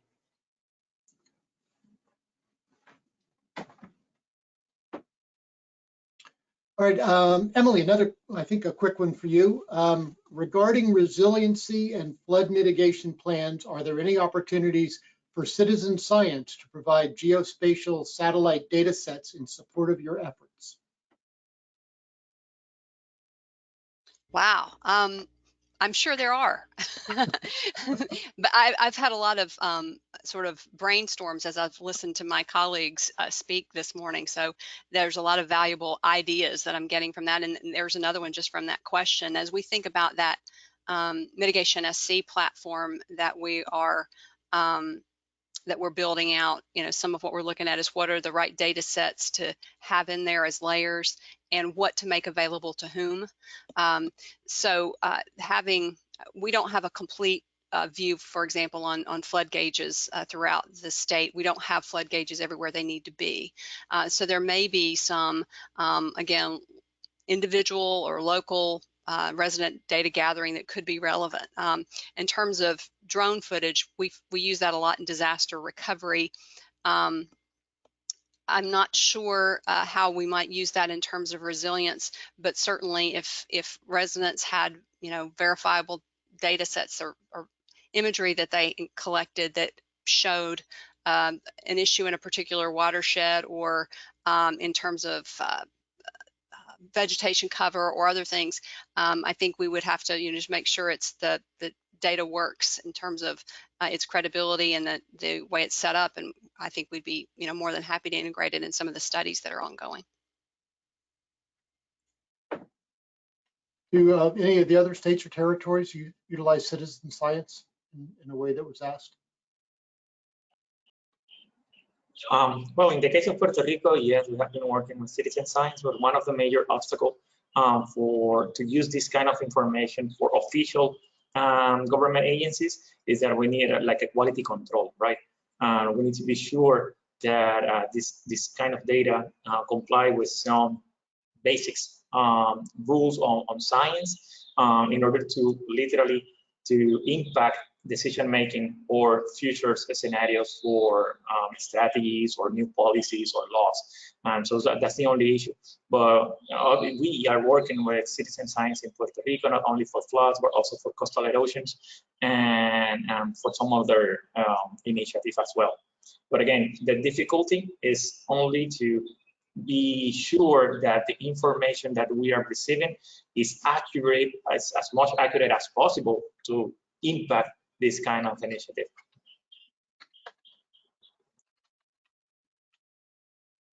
All right, great, thank you. Jennifer, question for you. You said that the Georgia Coastal Hazard Community of Practice has been up and running for 7 years. How have you kept it successful for so long? Maintaining these types of networks, community of practice, can be very challenging as mainly a volunteer type organization. Yeah, so myself, through our coastal management program and our sister partner, the Georgia Sea Grant as well, we co-host the community of practice. So we maintain a listserv of active members and just send that quarterly reminder out that we're going to meet, have a round table. We occasionally have a guest speaker if there's a project that has been going on we need to know more about. And it's just been, I think, successful in that we make it very easy and simple. And the only really difficult part to it has been keeping up with members who have dropped off or adding new members. And to be honest, when there are new members that need to be added, this group of people will let you know, hey, you need to add so-and-so. And so that really has been, it's really just been, I think, ease of communication rather than making it something that it's not and making it difficult. This group, when we held our first climate conference in 2016, we went to this community of practice to be our core planning group for the entire conference, which made it so much more robust. And we have the health department on our community of practice. We have, the Corps, we have the Nature Conservancy. And so it allowed us to reach out to those different topics that we don't necessarily hold the expertise for in-house. So it's been really great and very successful. Do any of the other states or territories have a similar group that you keep together? There is the South Carolina Sea Grant Consortium, and so I don't know that they're active in the same way, but they are, kind of based in some of the same mission. Yeah, we've had a Southeastern Caribbean climate community practice until it merged with the SCDRP last year, and South Carolina Sea Grant's been involved with that. Whitney, you were? Yeah, we have the Florida Resilient Coastal Resilience Forum. And it's not actually a very formally pulled together COP, but it does sort of function that way. And we're able to use that network of people to get messages out and do some coordination. The group of people is really diverse, and we have over 700 on the email list. And so when we send out information, it does get spread around pretty well. And the group includes local government, resilience practitioners, universities, state agencies, federal agencies, and we even let in some consultants. Can I mention something, Gina? Yeah, from our end in Puerto Rico, we have a couple of different networks. There is not like this big major network that is getting everybody connected. But as I mentioned on my presentation, we do have the Puerto Rico Climate Change Council, which is a network of more than 150 scientists working in this regard. And we were also part of another network that it was called UREX, Urban Resilience and Sustainability network that we were working with 9 different cities in the United States. So we are not only part of networks inside of Puerto Rico, but we also are included in some other networks to learn from other states and from other territories on what they're doing, what are their hazards, and the different strategies that they are establishing. Excellent. Thank you, Pablo. Whitney, a couple of questions for you. Is your resilience grant program open to tribal communities? Absolutely. Okay. And then I think these two are directed to you, the SLIP initiative. Yes. So it was, the questions are, who started the SLIP initiative, and will the SLIP tool be available for use in projects that are not state funded? It would help to have consistent use of it for other projects. Great questions. The initiative behind the new law actually, I think, was the brainchild of State Senator Jose Javier Rodriguez, who is no longer a state representative, but served Southeast Florida for a while. And you know, like a lot of legislative initiatives, it takes a couple of sessions for a new concept to get through. So the bill was passed in the last year's session, and then, of course, like I said, went to the governor's desk for signature. So it was really encouraging that that bill got through the legislature when others regarding resilience did not. So we've been really working hard on that. The tool that we're developing will have kind of 2 parts to it. And one is geared towards the people who are required to use it. So someone who's involved with a state-funded new coastal construction project. And there are parameters that we're developing for what does state-funded mean and what does coastal mean. So there is a coastal building zone that's defined in the statutes.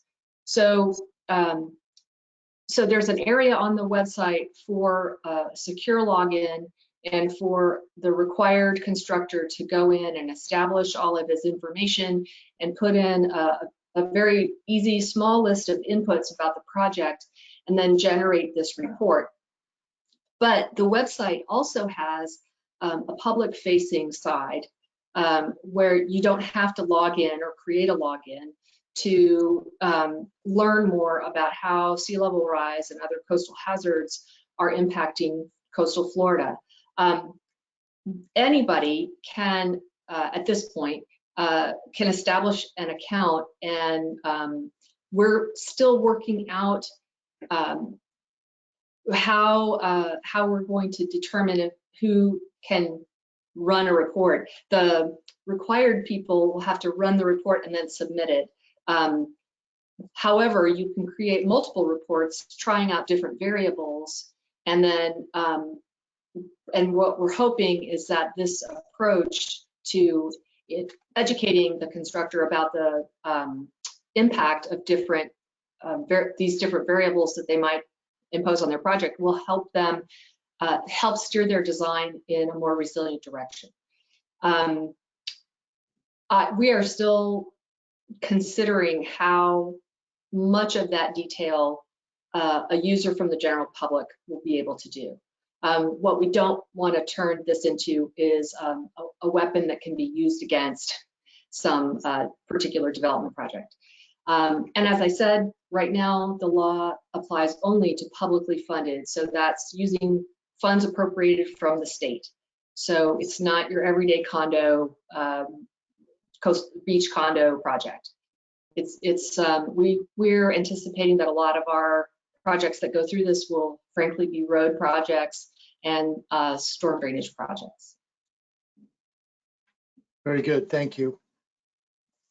All right, Pablo, one for you, and then we're gonna roll back up to some of the more general questions for all of you to address. Pablo, where is Puerto Rico as it relates to sea level changes and the effect on current structures? Wow. Where are we with that? Okay. as many other states and territories, we have been suffering a lot from sea level rise and coastal erosion. And there is a moratorium that is requested by the government for new constructions in the maritime and terrestrial zone in Puerto Rico, forbidding new construction at least for a couple of months, and I think it's still for 1 year more, that it passed after Hurricane Maria. But a couple of days ago, it came out in the journals that the mayors of all of the 44 coastal municipalities in Puerto Rico are requesting FEMA to withdraw that, and the government of Puerto Rico to withdraw that regulation that is forbidding new construction in flood-prone areas in coastal zones. So there is a lot of discussion right now in these new days, in this couple of days, because of what the mayors are requesting and asking for the government to do. This is a step back again before Hurricane Maria. So there is no new initiative going in that direction. You are still waiting. There's a lot of initiatives that the people want to go forward to nature-based solutions. For example, there are some coastal communities and academic projects that are pushing to nature-based solutions to protect and to rehabilitate coastal ecological systems. And the north sides of Puerto Rico using dunes, mangroves, and different kind of ecosystems, and also coral reefs. But most of them are being driven by the academic, the community-based organizations, and only some of them, even though, again, the government accepted that nature-based solution is going to be one of the strategies to protect coastal areas in Puerto Rico, but bringing the word into actions is taking longer than other initiatives, right? And again, I think that the most important thing is that 44 mayors from the municipal coastal parts of Puerto Rico are requesting to allowing them to continue constructing and building in coastal zone flood-prone areas. And that's something that is amazing on this new scenario of climate change. All right, excellent. Whitney, there was a thank you response to your answer about the SLIP. It's exactly what they needed to know.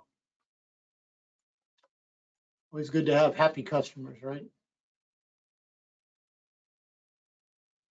Let's see. All right, I also wanted to note, somebody put a comment in that when they tried to open the strategic plan PDF in the handout section, it was an error message. So Barbara, I don't know what we need to do there, but we will make sure that we have a viable link that we can send out to all the participants afterwards.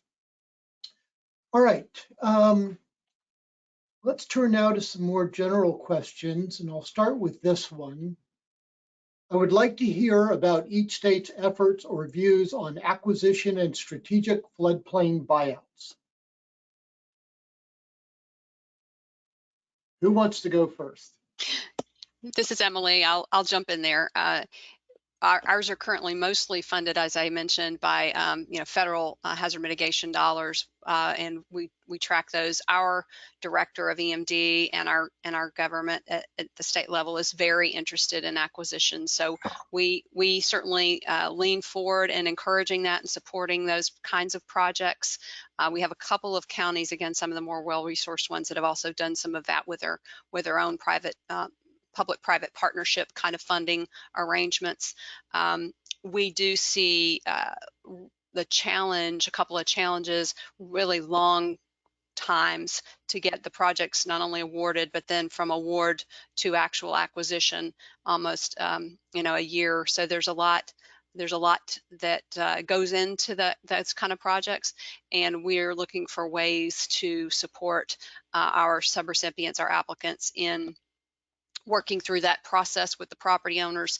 We can't be their lawyers, but how do we help them streamline those processes to get to the eventual goal of having that be green space more quickly? But we're very interested and supportive of acquisition projects. I can add on to that because we also are very supportive and have been implementing buyouts for decades now, and we have a lot of funding that's come in with the recent storms to do that. And one way that we have been approaching some of the issues that Emily mentioned with the challenges with respect to getting these projects actually done is that our agency NCORE uses the funding stream that we have for buyouts. We work directly with homeowners. So typically in the past, we've had sub-applicants, and that's the typical way that HMGP, the FEMA funding that often does buyouts, has tended to work, is that units of local government will apply on behalf of property owners. And we've cut out that piece. Of course, we always go in with a relationship with the local government and discuss with them what we're doing, and get their, buy-in, and generally we want to be on the same page. It isn't about cutting them out of the relationship. It's about not handing them a massive administrative responsibility that's unrealistic for them to turn around and process with great speed, because it's challenging enough for the state government to do that. We also work with legal aid. When Emily mentioned lawyers, that popped into my mind because a big challenge that we have is issues with heirs property. So heirs property is property that's been handed down through generations and does not have a formal title, a legal title, and there's nothing wrong with owning land that way in any way, shape, or form. But the problem is that our programs are not well suited to deal with properties, especially for buyouts that are owned by a multitude of heirs. And so we've had help from legal aid with sorting through getting the documentation that we require to do buyouts on property that's owned by heirs, H-E-I-R, that kind of heir. And one more thing I'll say is that because we've done so many buyouts, there's a lot of interest in our environmental community, the NGO community, in how can we be most strategic about buyouts? How can we be reusing the land? How can we be doing them in places where it's most impactful? How can we get buy-in from neighbors or from communities? And those are open questions that we are trying to answer. One thing we're trying to do is we're in the process of making public our buyout data so that you can look at it on a map and see where parcels have been acquired for buyouts through the years.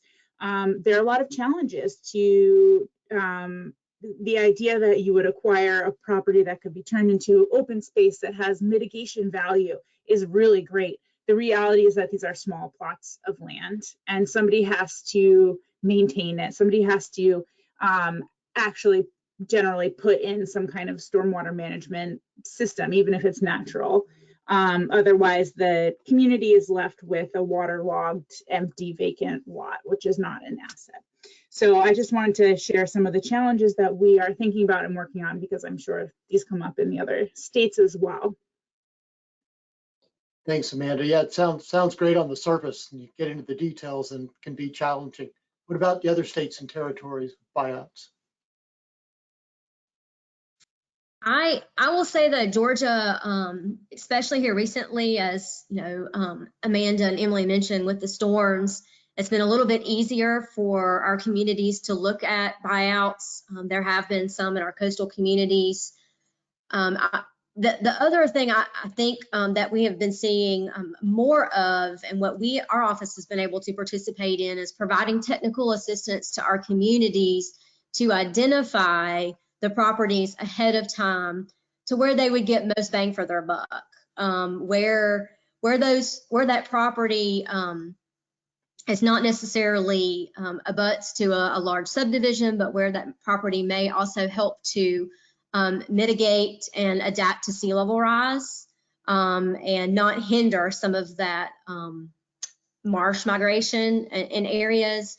The Nature Conservancy has developed a couple of tools that our communities have been using to help identify those properties. And that's really where we've seen our communities look towards as far as acquisition, maybe not today, but maybe when the opportunity arises so that they can do that. Can I add something, Gina? Of course. In the case of Puerto Rico, it's very diverse.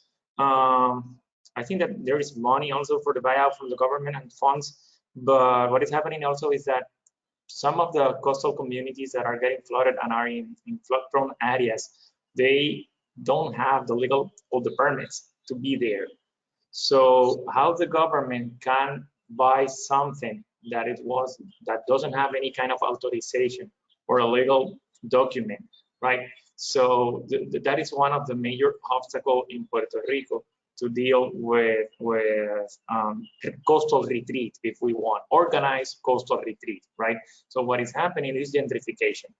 So disadvantaged communities and poor communities that doesn't have the access to resources, financial resources, to adapt their house or their residence or their property to this kind of hazards, and they don't have also the capacity to rebuild what they have, they are selling their lands and their properties to these other investors that are high-income people that are coming to these low-income communities to buy their properties in the ocean view side, right?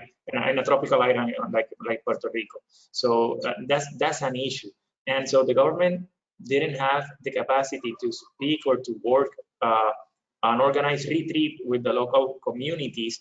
And now on top of that, you're having that those areas are, the real estate is increasing the value of those areas, but not the values of the property. So it's very complex in terms of because I'm guessing that these kind of buyouts are developed because of to design an organized coastal retreat.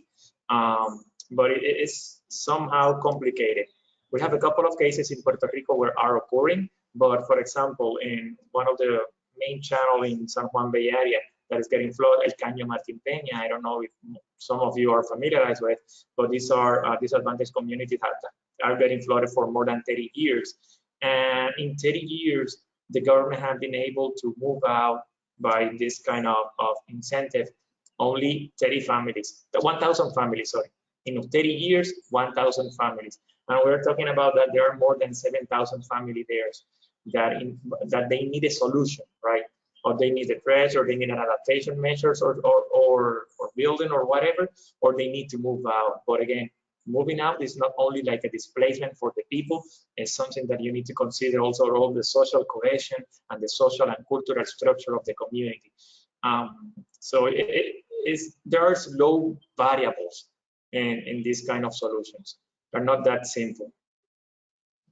But it's complex in Puerto Rico. I wanted to share that experience. That's it. Thank you.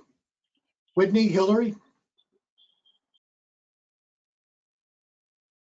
I'll just say just briefly that our Department of Economic Opportunity, I'm in the Department of Environmental Protection, and the DEO handles our the buyout program with and administers the CDBG money for that. I know that last year we had across the state $44 million in voluntary home buyouts were available. But I know there have been studies that there's just easily $50 million worth of potential buyouts that could be used in the Miami area alone.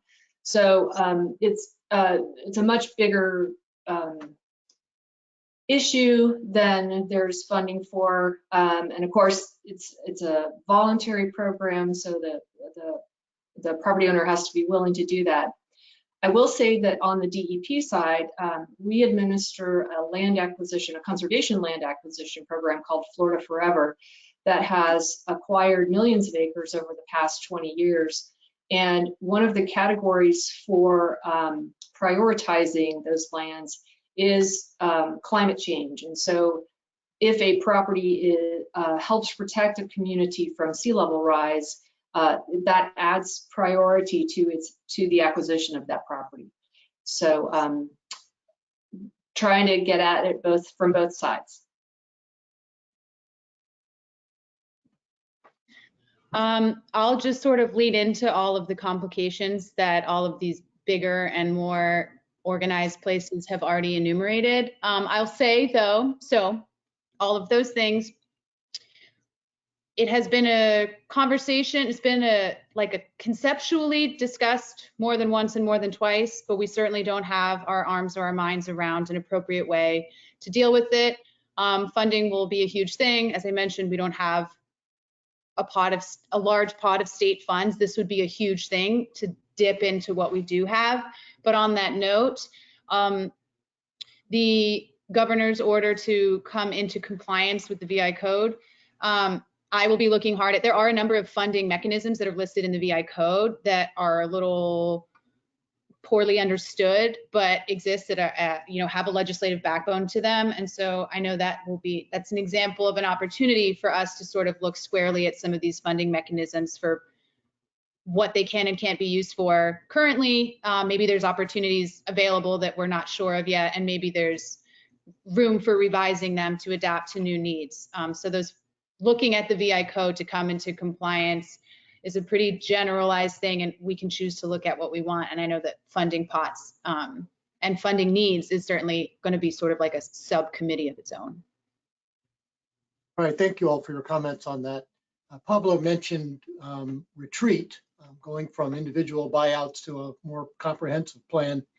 And there's a question that says, has anyone had discussions regarding coastal retreat for some areas?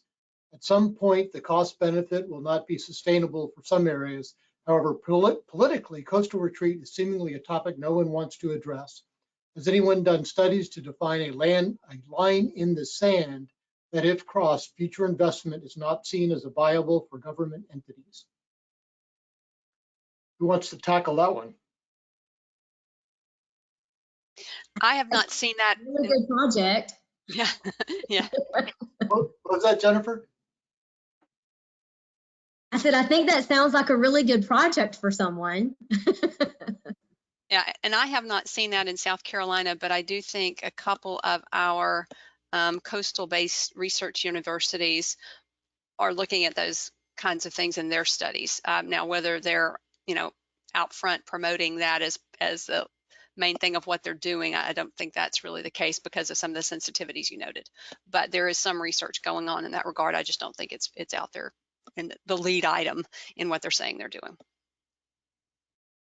I would say in Florida, one of the things that I pointed out during my talk was that a lot of local governments have really, for the past 10 years or more, have really taken the lead on resilience in their areas.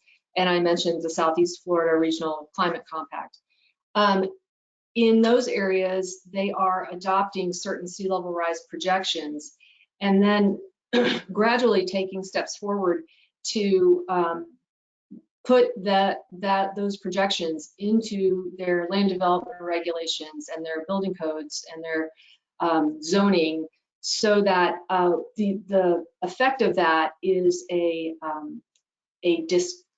an encouragement of development on higher ground. For example, in the Miami area, they are encouraging development on what's called the Miami Ridge, which is away from the coastline. As Pablo mentioned, that comes with its own set of problems because there has been some gentrification that has happened. Many, in the history of Florida, of course, less fortunate communities were, took the land that was farther away from the coast, and therefore they were on the high ground. Now there are some fairly self-aware folks on the coast that are leaving the coast, which is more hazardous, and trying to find high ground and moving into these historically disadvantaged neighborhoods. So it's quite a complex problem, and I think we all. This friend of mine told me this years ago. The notion of calling it retreat is problematic in and of itself. It connotes defeat and giving up, and we really seriously need to adopt some different nomenclature for that, so that people can not see it as having lost a war. I think we call it advance to the rear. Isn't that the way the right term? And also, I'll note that would help. your use of high ground is of course relative, and for those of us in the southeast coast, high ground can be what, 8 feet or so above mean high water. So it's not a lot to work with. Yeah, I think the ridge is at way up there at like 7. Serious. That's serious elevation down in South Florida. Something I'll add from North Carolina is this is more of an observation that I think the community of resilience professionals and especially resilience scholars has taken this view of retreat, that it's about drawing a line in the sand and saying no more, or we're done here. And I think that that's an important conversation, but I think we're missing a piece of a conversation, or a piece of what we're thinking of as retreat, which is that a lot of communities, a lot of vulnerable communities are actually disappearing. And it's not because a regulation has come along and said no more. And I think that there's a little bit of romance in the resilience profession around drawing that line and saying no more. But this is what I think we're missing, is that communities that don't have wealth or resources or a vista are disappearing because they are located in vulnerable places. And in North Carolina, this is in our coastal plain, this is in our small towns, it's in our agricultural counties that have nodes of population that just aren't self-sustaining anymore. They can't sustain their water utilities or their wastewater utilities. And some of them are ready to have really difficult conversations about, and none of them are really at the point of unincorporating, but the word has been raised. And these are places where people are moving away because the conditions are not sustainable. And it's not just about the flood hazard is absolutely one piece of it, but it's also about the other conditions that make life possible for people in these communities or make it easy. And so I just wanted to observe that when we're talking about retreat, I think we also need to include those communities that are not, it's not intentional, it's not top down, but it's happening and they're disappearing, and it is because of climate change.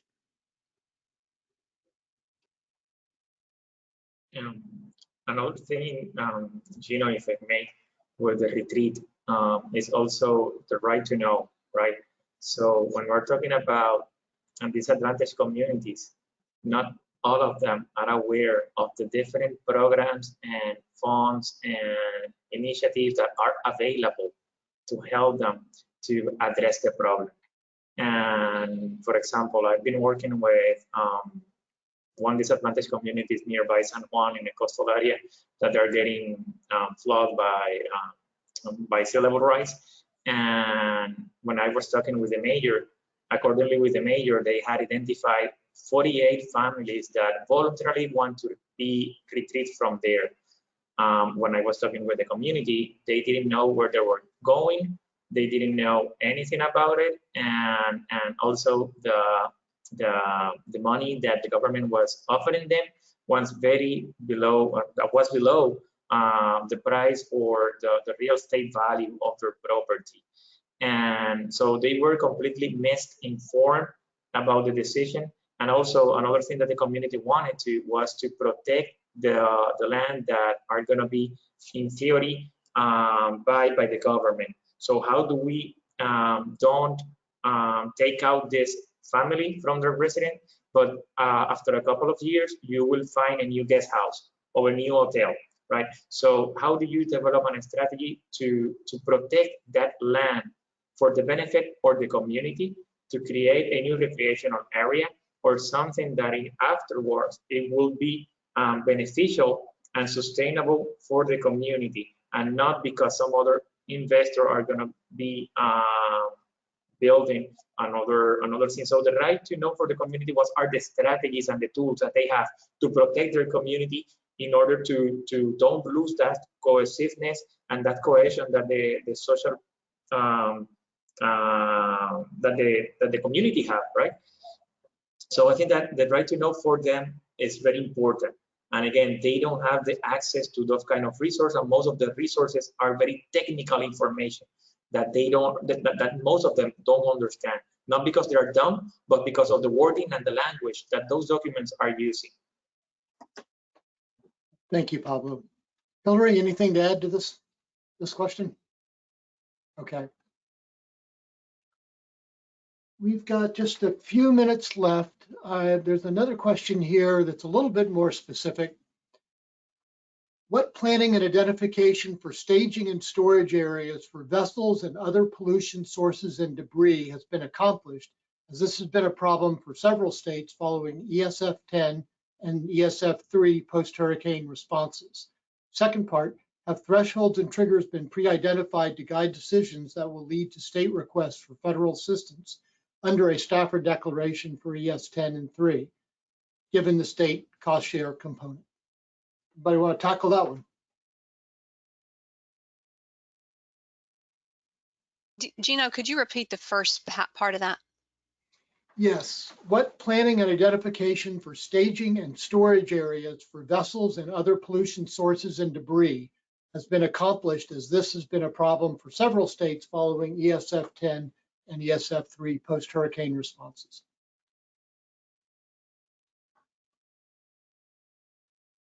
Yeah, I would probably have to refer and defer to the Coast Guard on the vessels part of that, because they would be the ones who would probably have to lock that down. I'm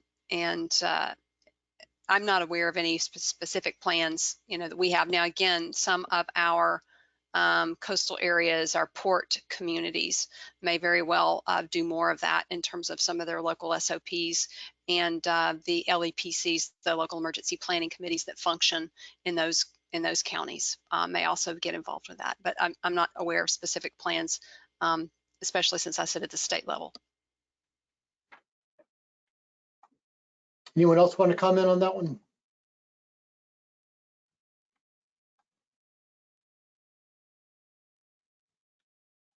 All right, well, we'll finish up with one last question. This one's fairly specific. How do you see the effect of the recent rollback of the flood risk management standard by President Biden?